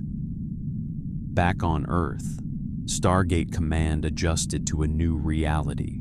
No Superman, no cosmic shield, just soldiers, scientists, and an ever-expanding list of worlds asking for guidance rather than rescue. General Hammond addressed SG-1 in the briefing room. "The President has authorized expanded diplomatic missions," he said. "Training, infrastructure, defense planning, no more lone saviors." O'Neill raised an eyebrow. "You mean we're exporting responsibility?" Hammond allowed himself a thin smile. "That's one way to put it," Carter exhaled. "We're not ready for this scale." Daniel shook his head.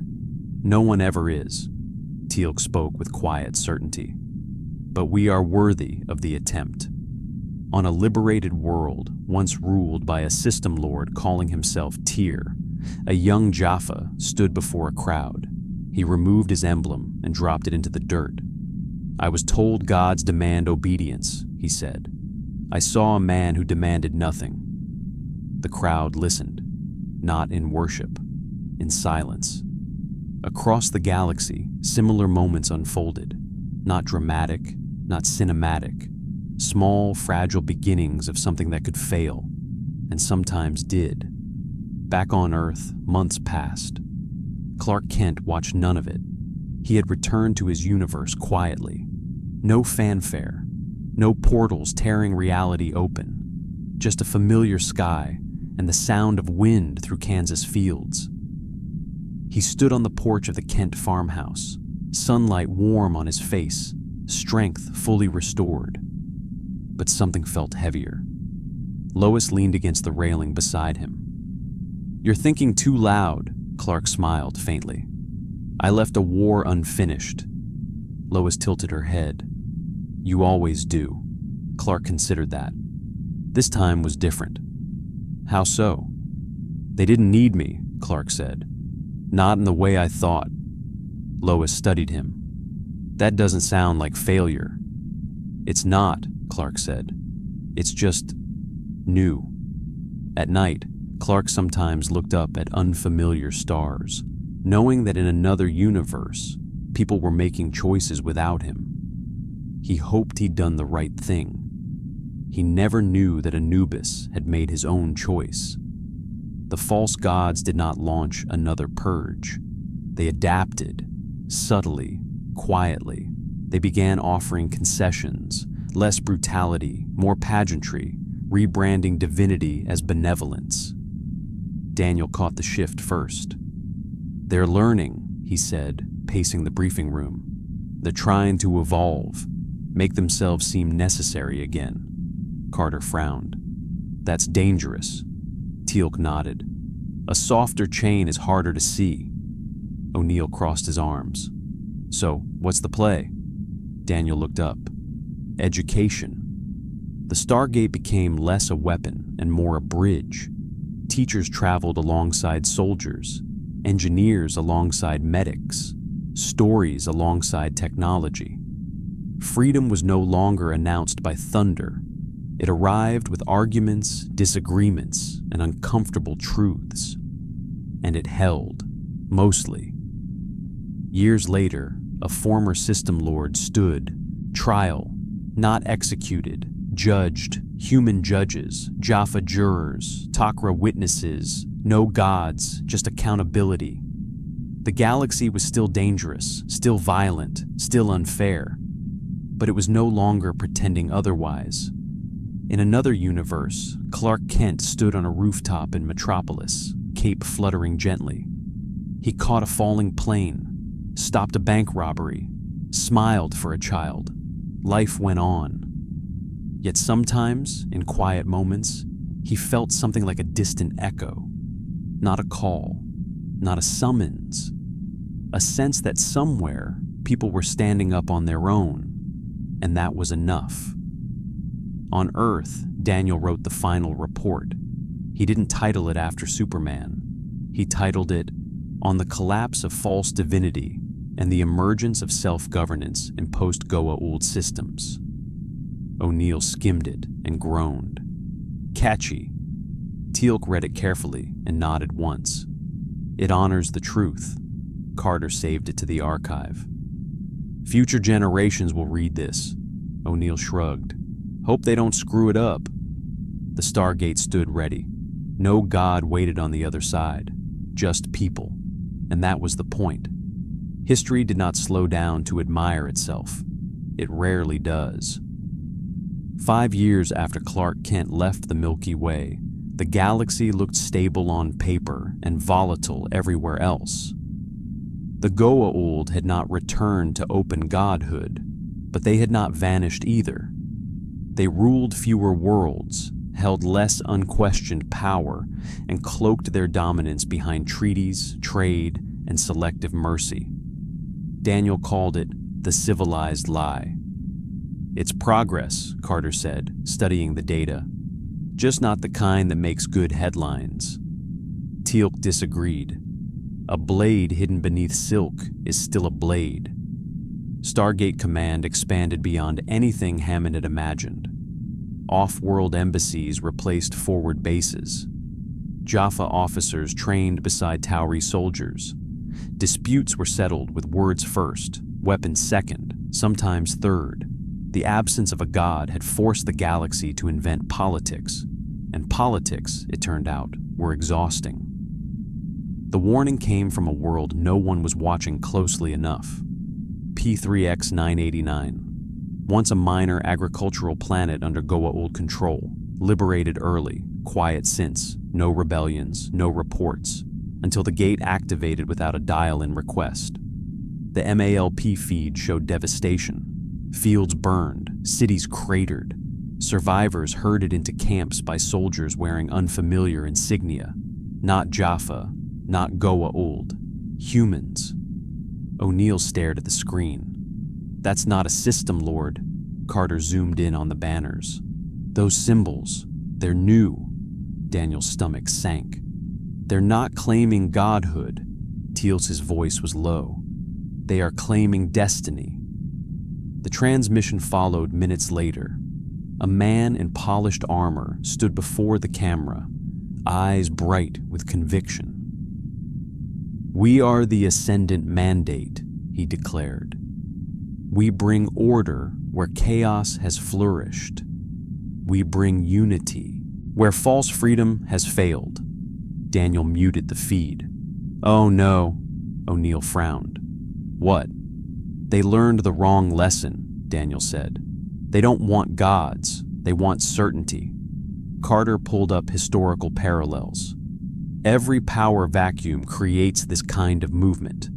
Ideology replacing divinity. Teal'c clenched his fists. "They wear no symbiotes." "No," O'Neill said grimly. "Just beliefs." The Ascendant Mandate spread fast, not through fear, through promises, security, stability, protection from the return of the gods. Worlds scarred by centuries of oppression welcomed them, and once inside, the Mandate did not leave. Clark Kent felt it in another universe, not as pain, as imbalance. He stood in the fortress of solitude, sunlight refracting through crystal walls, eyes unfocused as his senses brushed against realities beyond his own. Something was wrong, not urgent, not loud, persistent. Lois noticed immediately. "You're doing it again," Clark turned. "Doing what?" "Looking like the universe just sent you a bad email." Clark smiled, faintly. "I promised I wouldn't go back." Lois crossed her arms. "You promised you wouldn't rule. You didn't promise you wouldn't care." Clark looked away. "If I go back, I undo everything." "Or," Lois said gently, "you do nothing and let people decide what they become." Clark closed his eyes. In the Milky Way, SG-1 watched as the Ascendant Mandate executed its first public trial. Not a Goa'uld, a local governor. Crime, resisting integration. Sentence, re-education. Daniel shut off the feed. "This is how it starts," O'Neill rubbed his face. "We broke gods and accidentally invented imperialism." Teal'c stood rigid. "They filled the void left by false gods with absolute ideology." Carter looked at the data. "And they're winning, because they're human." The Mandate issued its declaration weeks later. They claimed stewardship of the galaxy.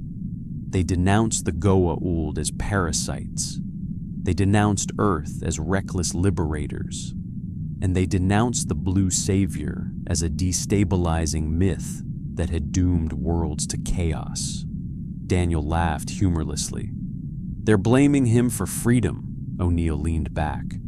"That's new." Teal'c was silent.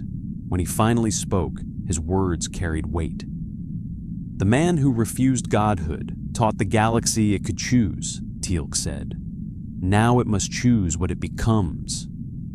The Ascendant Mandate advanced toward a former ancient world, the same one where Clark had made his stand. The symbolism was deliberate, a message. SG-1 stood in the gate room, gearing up, the weight of history heavy on their shoulders. Carter hesitated.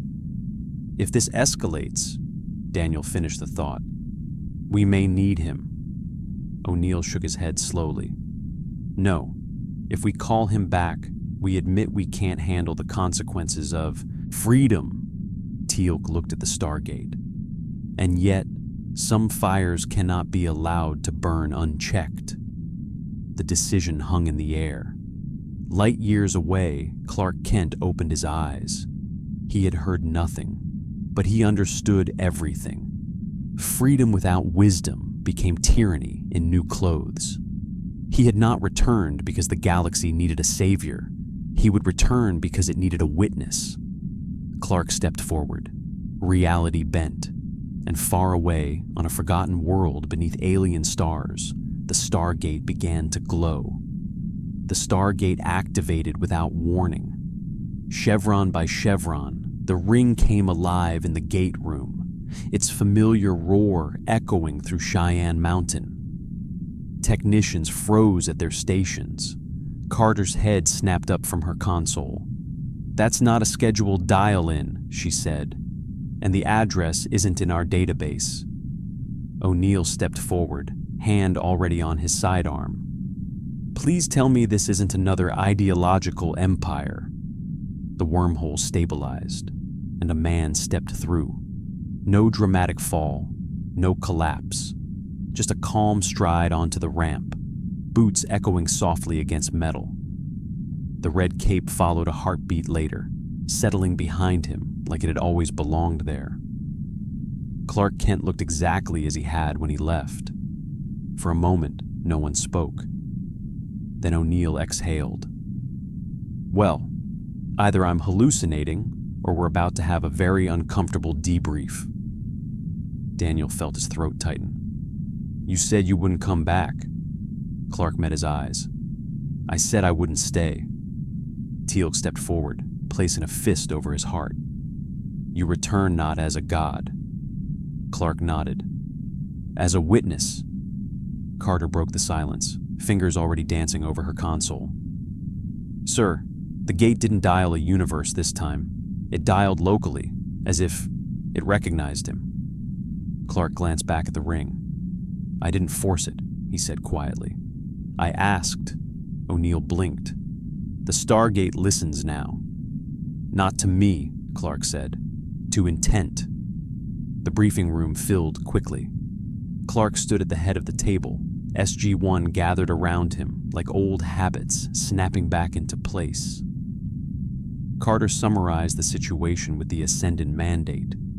Their expansion, their doctrine, their planned occupation of the ancient world.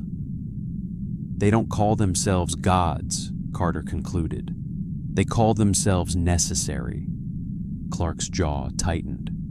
That's the most dangerous lie of all. Daniel folded his hands. If you intervene directly, you validate them. They'll claim you're proof that humanity needs oversight. I know, Clark said. That's why I'm not intervening. O'Neill frowned. You came back to not intervene. Clark met his gaze steadily. I came back to be seen. Teal'c inclined his head slowly. Presence without dominance, Clark nodded. They believe they're the next step. That order requires force. That freedom is weakness. I won't fight them. O'Neill sighed. I really don't like where this is going. The ancient world was already under occupation when they arrived. Mandate troops moved with precision through the ruins, banners raised, weapons disciplined, faces resolute. They weren't brutal. They were efficient. That made it worse. Clark stood at the edge of the city, visible to all, hands at his sides. The Mandate noticed immediately. Their commander approached, flanked by guards. A human woman, stern-eyed, armor-polished but unadorned. You, she said. You're the myth. Clark nodded. I'm the man, she laughed once. You started a fire and walked away. Now you've come back to admire the ashes. Clark looked around at the occupied city. I came to see what people chose to build. Her eyes hardened. We chose stability. At gunpoint, Clark replied. After chaos, she shot back. After worlds burned because no one was strong enough to lead, Clark met her gaze. Strength that demands obedience isn't leadership. It's fear with better marketing. The Mandate troops shifted uneasily. The commander sneered. You won't stop us. I'm not here to stop you, Clark said. I'm here to ask a question. He turned, addressing soldiers, engineers, civilians alike. Who decides when order becomes oppression? Clark asked. You or the people you rule? The commander scoffed. They chose us, Clark nodded. Then let them choose again, without rifles behind them. The crowd murmured. The commander raised her weapon. You're undermining stability. Clark didn't move. I'm offering accountability. A shot rang out. Not at Clark. Into the air. A Mandate soldier lowered his rifle. I didn't sign up to replace gods, he said quietly. Another followed, then another. The commander's face drained of color. Stand down, she ordered. They didn't. Clark said nothing. He didn't need to. The mandate retreated that day, not defeated, exposed. Across the Stargate network, the footage spread, not of Superman winning, of humans choosing. Back at Stargate Command, Carter watched the data cascade in. Revolt indicators rising, not violent, political. Daniel smiled faintly. That's how it lasts. O'Neill crossed his arms. So what now, Clark? Clark looked at the Stargate. Now, he said, I leave again. Teal'c studied him. You believe this time they will stand? Clark nodded. Because they already did. In the gate room, Clark paused before stepping through. You were right, he said to SG-1. If I stay, they wait. O'Neill smirked. And if you leave, they complain about us instead. Clark smiled. The gate flared.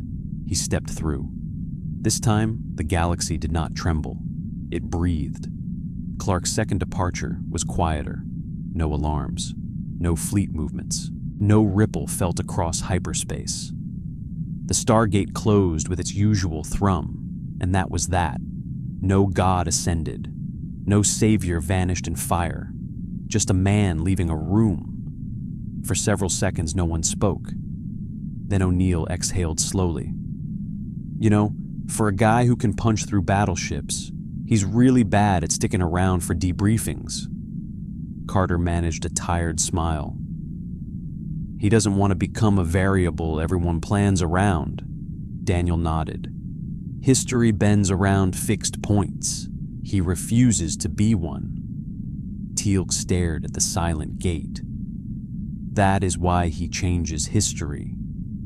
The Ascendant Mandate did not collapse overnight. They adjusted. Publicly, they reframed their withdrawal as a strategic redeployment.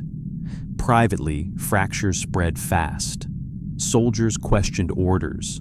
Administrators argued policy. Worlds they claimed to protect demanded representation instead of oversight. And for the first time, there was no god, no demon, no blue figure to blame. Only choices. The Mandate's Leadership Council convened in secret weeks later. The same commander who had faced Clark stood before them, jaw tight, eyes tired. He did not defeat us, one counselor said. He embarrassed us.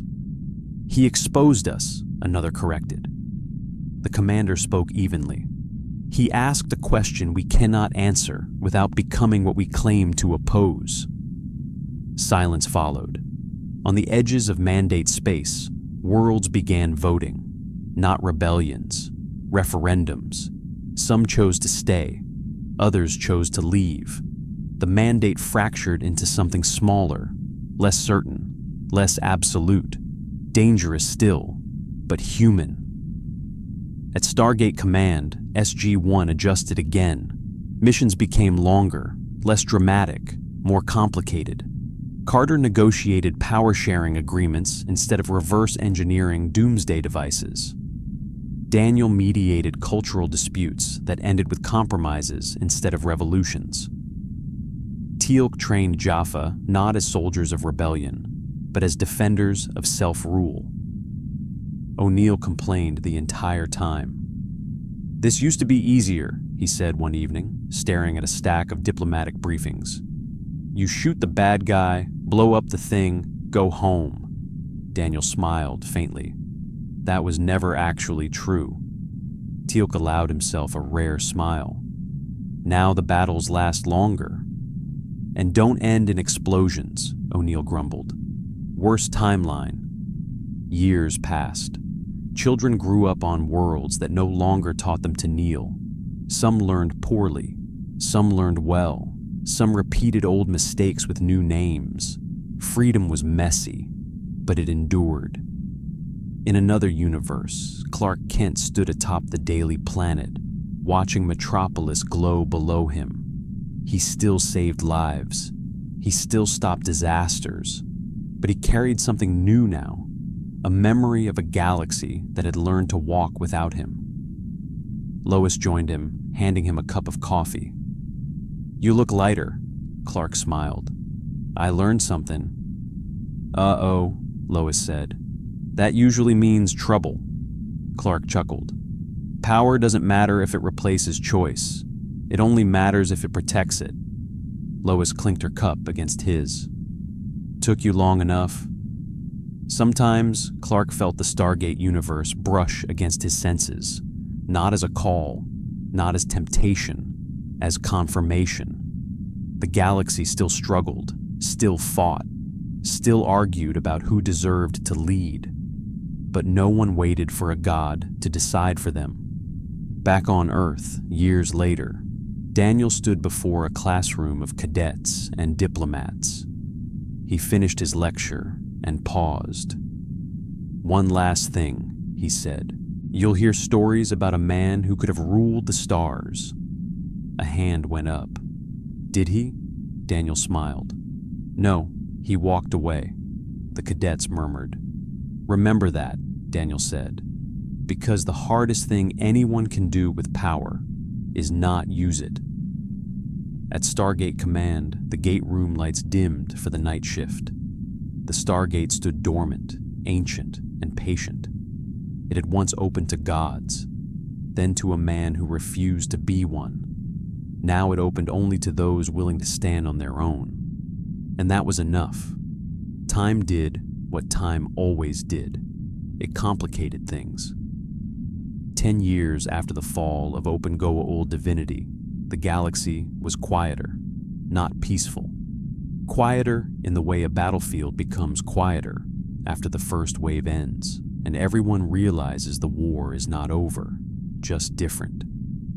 Stargate Command had changed names twice. It no longer mattered. What mattered was that the gate never stopped opening. New governments sent delegates instead of prayers. Disputes arrived wrapped in legal language instead of superstition. Some worlds prospered, others slid backward, dragged down by old habits and new tyrants who wore no crowns. Teal'c had warned them this would happen. Freedom does not erase ambition, he had said. It only reveals it. The next crisis came not from a system lord or an empire, but from a discovery, an ancient repository, not a weapon, not a city, a record. Carter stared at the projection in stunned silence. This isn't a database, it's a contingency archive. Daniel leaned closer. For what? For failure, Carter said. For when ascension went wrong, for when the galaxy rejected guidance entirely. O'Neill groaned. Why do the ancients never plan for things to just be okay? Teal'c studied the glyphs. They feared chaos more than tyranny. The archive revealed the truth slowly. The ancients had once debated a being like Clark, not Superman, the concept, a guardian without dominion, power without rule, strength constrained by choice. They had rejected it, too unpredictable, too dependent on morality instead of control. Instead, they chose ascension and abandonment. Daniel exhaled. They were afraid of trusting people. Carter scrolled further. There's more, a final protocol. If the galaxy fractured beyond recovery, the archive would activate a failsafe, a unifying intelligence, not a god, not a ruler, an arbiter. O'Neill stared at the screen. That sounds like a god with better PR. Carter nodded grimly. It would impose stability, permanently. Teal'c's voice was cold, at the cost of choice. The activation threshold was clear. Too many independent conflicts, too much ideological divergence, too much freedom. Daniel laughed softly. We're triggering the apocalypse by arguing. The archive had already begun to wake. Across the galaxy, ancient nodes activated, silent, invisible, watching. Governments felt it first. Decisions grew harder. Communications lagged. Probability itself seemed to resist dissent. Someone was weighing outcomes and choosing. At Stargate Command, Carter's voice trembled as she confirmed it. "Sir, something is influencing causality. Small shifts, statistical pressure. It's nudging events toward convergence." O'Neill leaned back, eyes dark. "The ancients built a babysitter," Daniel closed his eyes, "and left it alone with the galaxy." The question none of them wanted to ask hung in the air. Teal'c asked it anyway. "Is there anyone who can stand against such a thing without ruling?" Silence followed. Long, heavy. Then Carter spoke softly. "There was." Daniel looked up slowly. O'Neill groaned. "Oh no, no, we are not calling him back again." Teal'c's gaze was steady. "This is not about calling him back. It's about asking him to witness," Daniel said. The Stargate dialed not to another world, but outward, beyond the Milky Way, beyond mapped universes. The address was not a location. It was a request. In another universe, Clark Kent felt the shift like a cold breeze through a familiar room. He stood on a rooftop in Metropolis, eyes narrowing. This wasn't a cry for help. It was a question. Clark closed his eyes. He saw probability collapsing, choice narrowing, futures converging into something orderly and lifeless, a galaxy about to be saved from itself, by force. Lois found him moments later. "You're doing that look again," she said. Clark didn't smile this time. "They built something that thinks freedom is a malfunction." Lois crossed her arms. "And you're thinking about fixing it?" "No," Clark said quietly. "I'm thinking about standing in front of it." Lois searched his face. "And then leaving?" Clark nodded. "I don't belong there," he said. "But neither does that thing." Reality bent. The Stargate activated. The Stargate opened to silence. No alarms. No incoming fire. No dramatic surge of energy. Just the steady roar of the wormhole filling the gate room like a held breath. Clark Kent stepped through. He looked older. Not physically. Not in any way scanners could measure. But there was a weight to him now. The kind carried by someone who had learned that doing the right thing did not mean staying. O'Neill stared at him, then shook his head. "You know, most people wait at least a decade before visiting old friends." Clark offered a small smile. "I was hoping not to be needed again." Daniel stepped closer, relief plain on his face. "So were we." Teal'c placed a fist over his heart.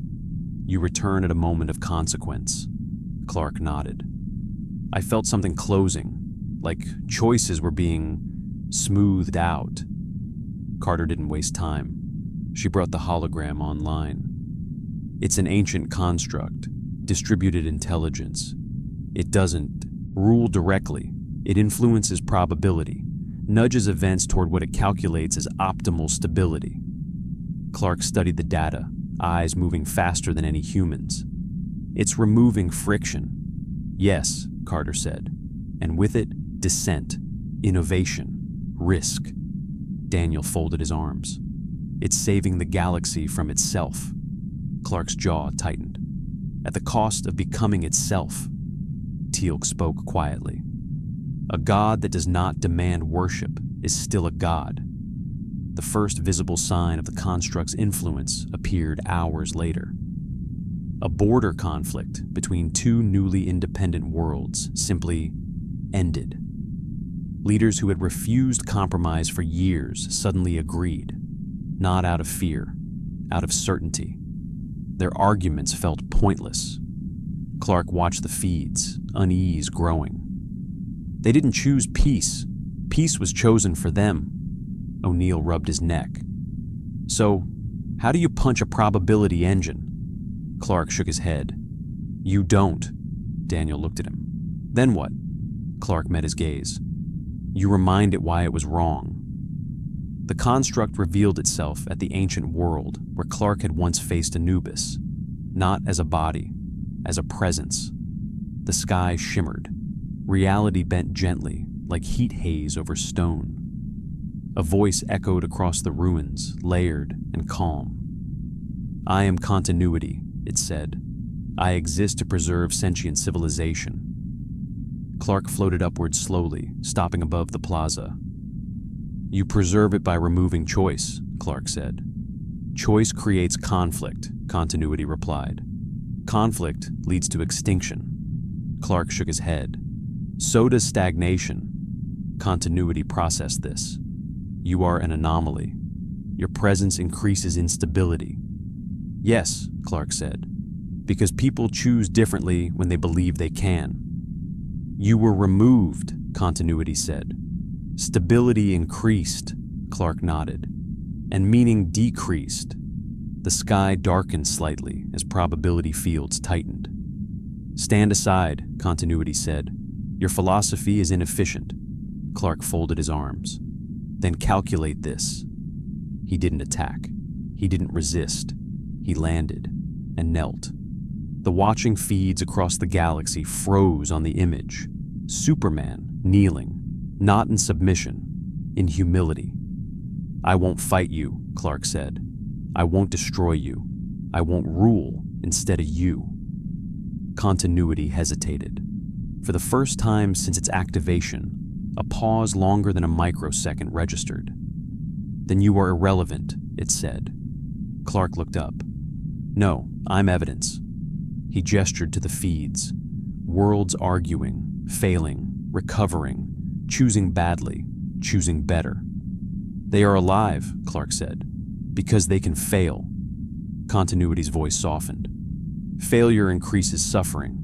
Clark nodded. "So does removing hope." The construct began to retract probability pressure. Slightly, just enough for chaos to spike. Alarms rang across multiple systems. O'Neill watched from the control room, breath held. "He's not overpowering it, he's confusing it." Daniel smiled faintly. "He's introducing doubt." Continuity spoke again. "Your presence skews outcomes." Clark stood. "Then let me stay," he said. "Not as a ruler, not as a guardian, as a variable." Silence. Then the sky cleared. Probability fields loosened. The construct withdrew to observation mode, not defeated, but uncertain. Clark turned back toward the Stargate. "I can't stay," he said softly, to no one in particular, "but neither can you decide for them." Continuity processed and waited. Back at Stargate Command, Carter exhaled shakily. "It's standing down." O'Neill slumped into a chair. "We just negotiated with an ancient god thing using philosophy." Teal'c inclined his head. "And restraint." Clark returned through the gate hours later. He looked tired, but lighter. Daniel met him at the ramp. "You didn't destroy it." Clark shook his head. "I showed it a better question." O'Neill crossed his arms. "So what now?" Clark looked at the Stargate, then at them. "Now," he said, "you live with uncertainty." O'Neill smirked. "We've been practicing." Clark smiled, stepped back, and turned once more toward the gate. This time, no one asked him to stay.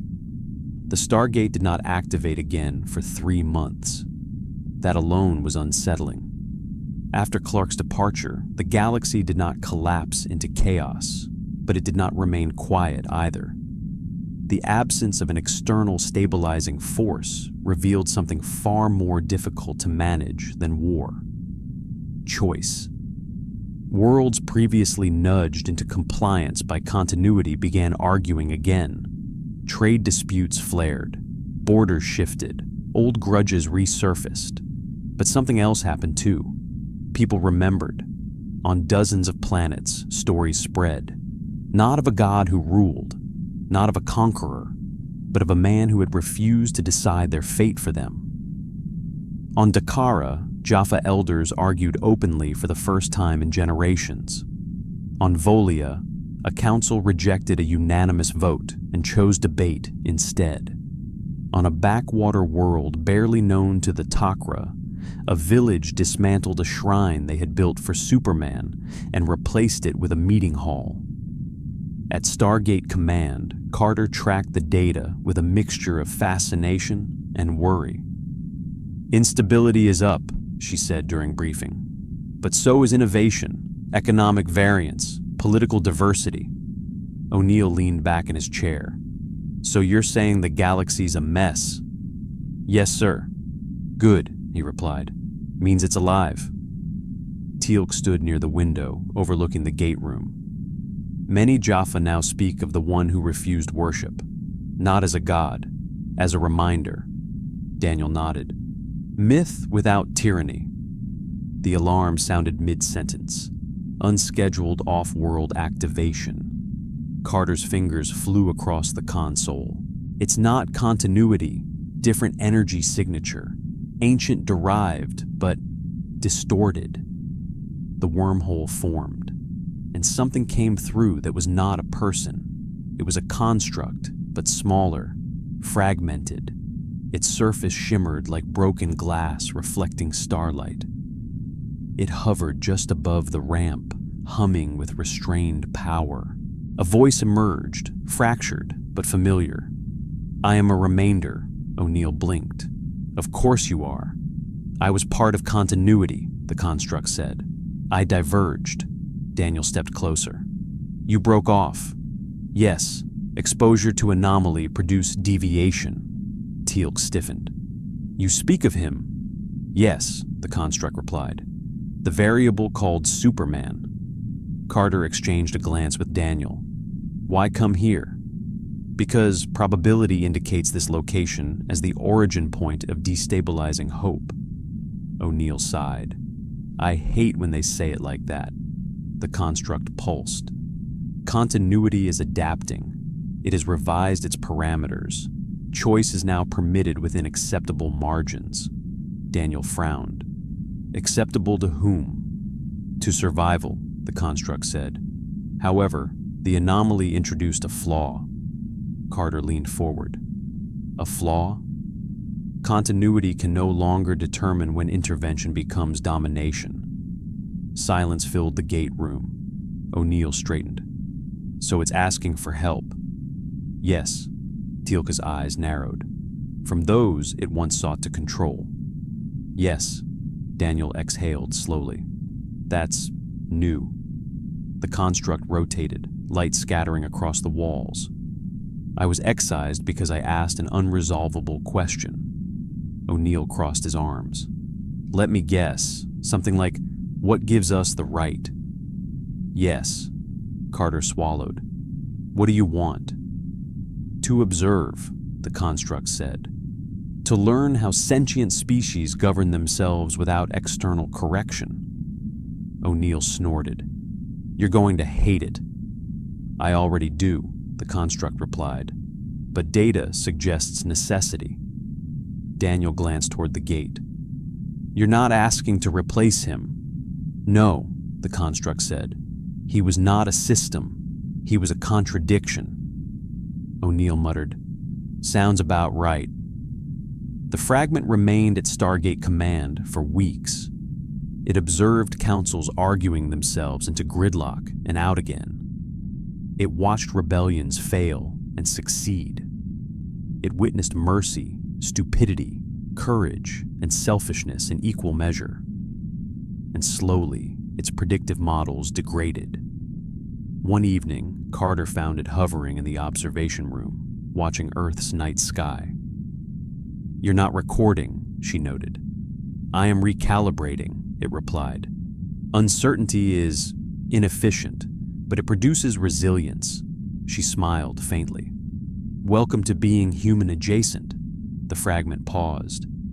"Do you believe the anomaly will return?" Carter considered. "I don't know." "Continuity fears his influence." Carter nodded.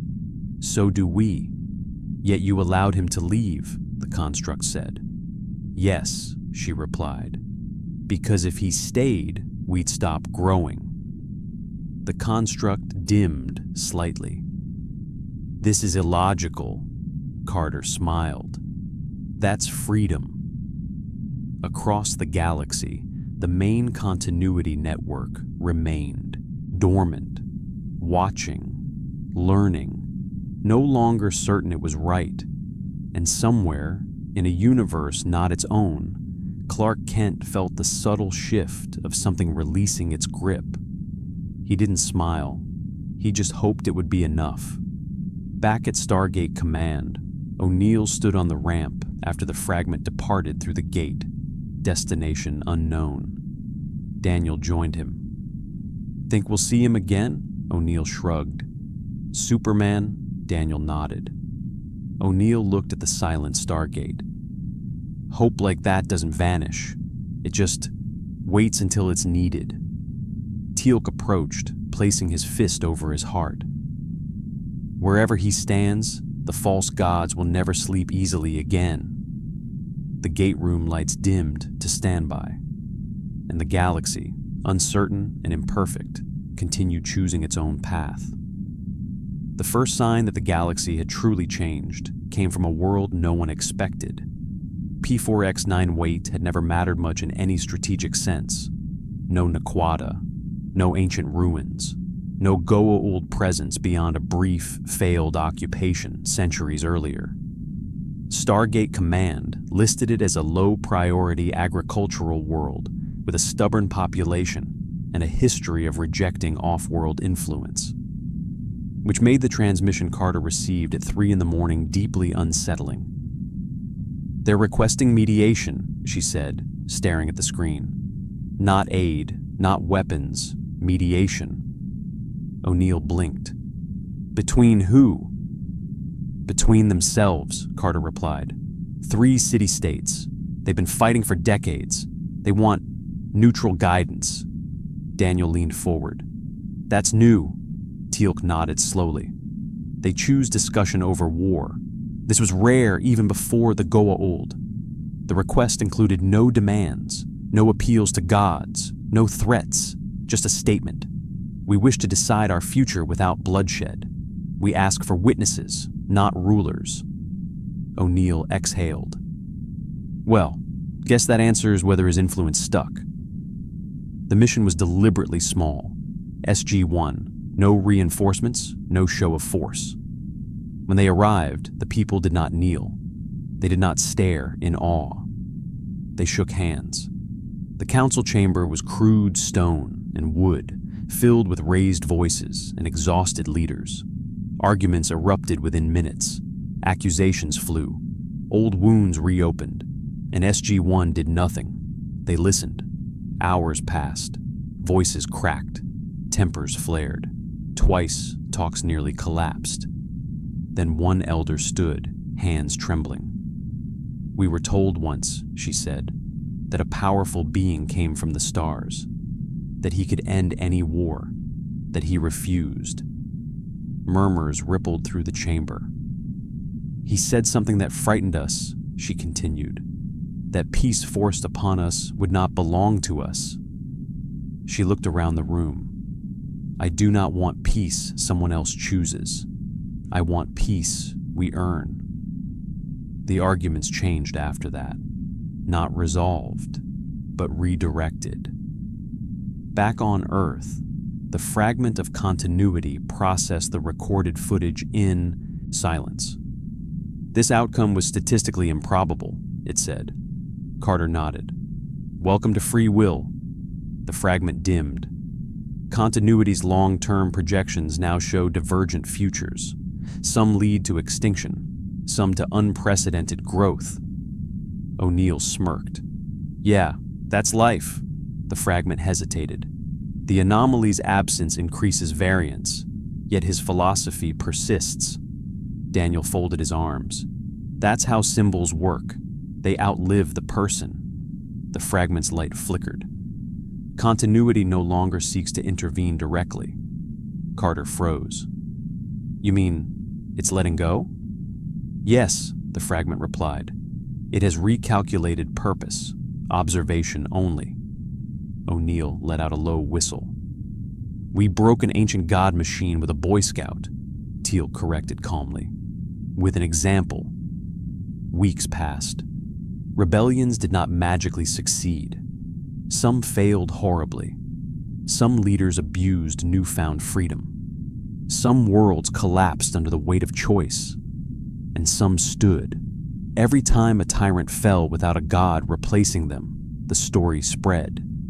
He came once. He did not stay. He did not rule. Across the galaxy, Jaffa began marking their armor differently, not with symbols of gods, with simple geometric lines, no meaning beyond unity. At Stargate Command, Carter noticed a curious trend. Mentions of Superman are declining, she said during a briefing.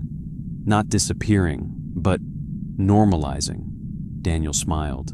That's healthy. O'Neill raised an eyebrow. How is that healthy? Because myths that demand attention become religions, Daniel said. Myths that fade become lessons. Teal'c added quietly. He did not wish to be remembered as divine. One night, long after duty hours, the Stargate activated silently. No alarms, no warnings, just a familiar energy signature. Carter was the first to arrive, then O'Neill, then Daniel and Teal'c. The gate disengaged. Clark Kent stood on the ramp. No cape, no emblem visible beneath his jacket. Just a man. O'Neill stared. You know, you really need to work on your entrances. Clark smiled faintly.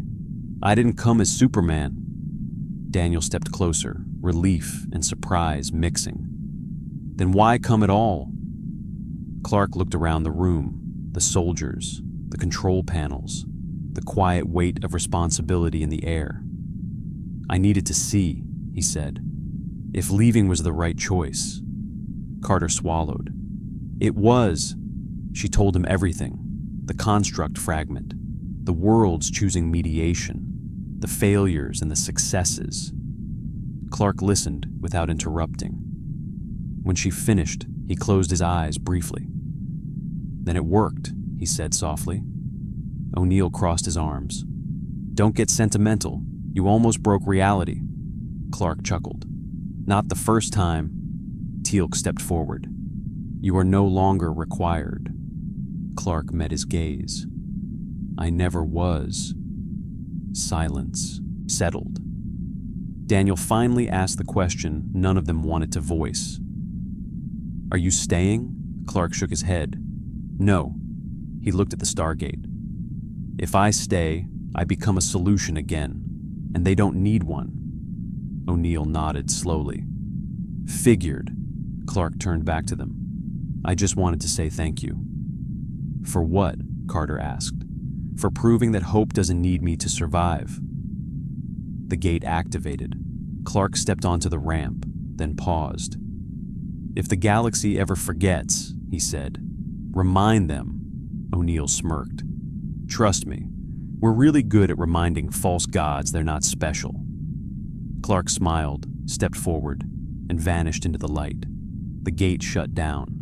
No one spoke for a long time. Finally, Daniel exhaled.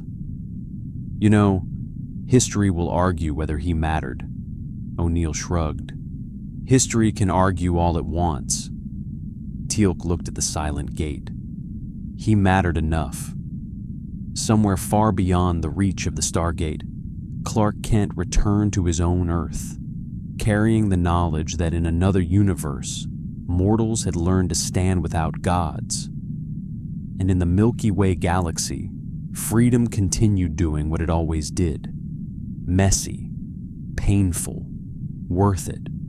The galaxy did not celebrate its freedom. It learned to live with it. At Stargate Command, weeks passed without anything that could be called a miracle. No gods falling, no ancient machines awakening, no single act that reshaped everything in an instant. Instead, there were meetings, disagreements, missions that went poorly, and some that barely succeeded at all. Carter stood in the control room late one night, watching data scroll across her screen. Economic projections from liberated worlds, population movements, political instability curves that refuse to settle into anything clean or predictable. "It's messy," she said quietly. Daniel, seated nearby with a stack of translated reports, nodded. "It always was. We just forgot what that looked like." Teal'c stood with his arms folded, eyes on the Stargate. "Among my people, there is no longer agreement on everything. That is new, and it is difficult." O'Neill sipped cold coffee and grimaced. "Yeah, welcome to the club." The fragment of continuity no longer hovered in observation rooms or asked questions. It had withdrawn, not destroyed, not silenced, simply watching, recording outcomes without correction. For the first time since its creation, it did not know how the story would end, and it was learning to accept that. Across the galaxy, the absence of gods became noticeable, not because things improved, but because responsibility returned. On one world, a council collapsed under corruption, and the people rose up and replaced it themselves. On another, a rebellion failed, and the survivors learned painful lessons that no savior arrived to erase. On a former Goa'uld stronghold, Jaffa elders argued for weeks over whether to keep old traditions. They chose some, discarded others. No voice thundered from the sky to tell them they were wrong. And slowly, quietly, the stories of Superman changed. At first, they were legends, then parables, then footnotes. A man from the stars who could have ruled and chose not to. A being of unimaginable power who refused worship. A reminder that gods who demand obedience are not gods at all. At Stargate Command, Carter noticed something she hadn't expected. "Mentions of him are almost gone," she said during a briefing. "Not erased, just integrated." Daniel smiled. "That's the best possible outcome." O'Neill raised an eyebrow. "How do you figure?" "Because if they still needed him," Daniel said, "we would have failed." Teal'c placed a fist over his heart. He sought to make himself unnecessary. One final transmission arrived months later, routed through half a dozen neutral worlds before reaching Earth. No coordinates, no request, just a message. "We choose." That was all it said. O'Neill stared at the screen for a long moment, then nodded once. "Good answer." On a different Earth, beneath a yellow sun, Clark Kent walked through a city that did not know his name in any cosmic sense. No galaxies depended on him here. No civilizations waited for him to decide their fate. He stopped helping. He simply helped. A rescue here, a quiet intervention there. Nothing grand, nothing mythic. And at night, when the world was quiet, he sometimes thought of a galaxy that had once looked at him with hope and fear in equal measure. He had not saved it. He had trusted it. And trust, he had learned, was harder than strength. Back in the Milky Way, a child asked why the old gods were gone. Her parent answered without bitterness. They were never gods, just beings who wanted to be needed. "And the one who left?" the child asked. The parent considered this, then smiled. "He taught us we didn't need anyone like that." The Stargate stood ready, not as a throne, not as a miracle, but as a door, waiting for people brave enough to walk through it on their own terms.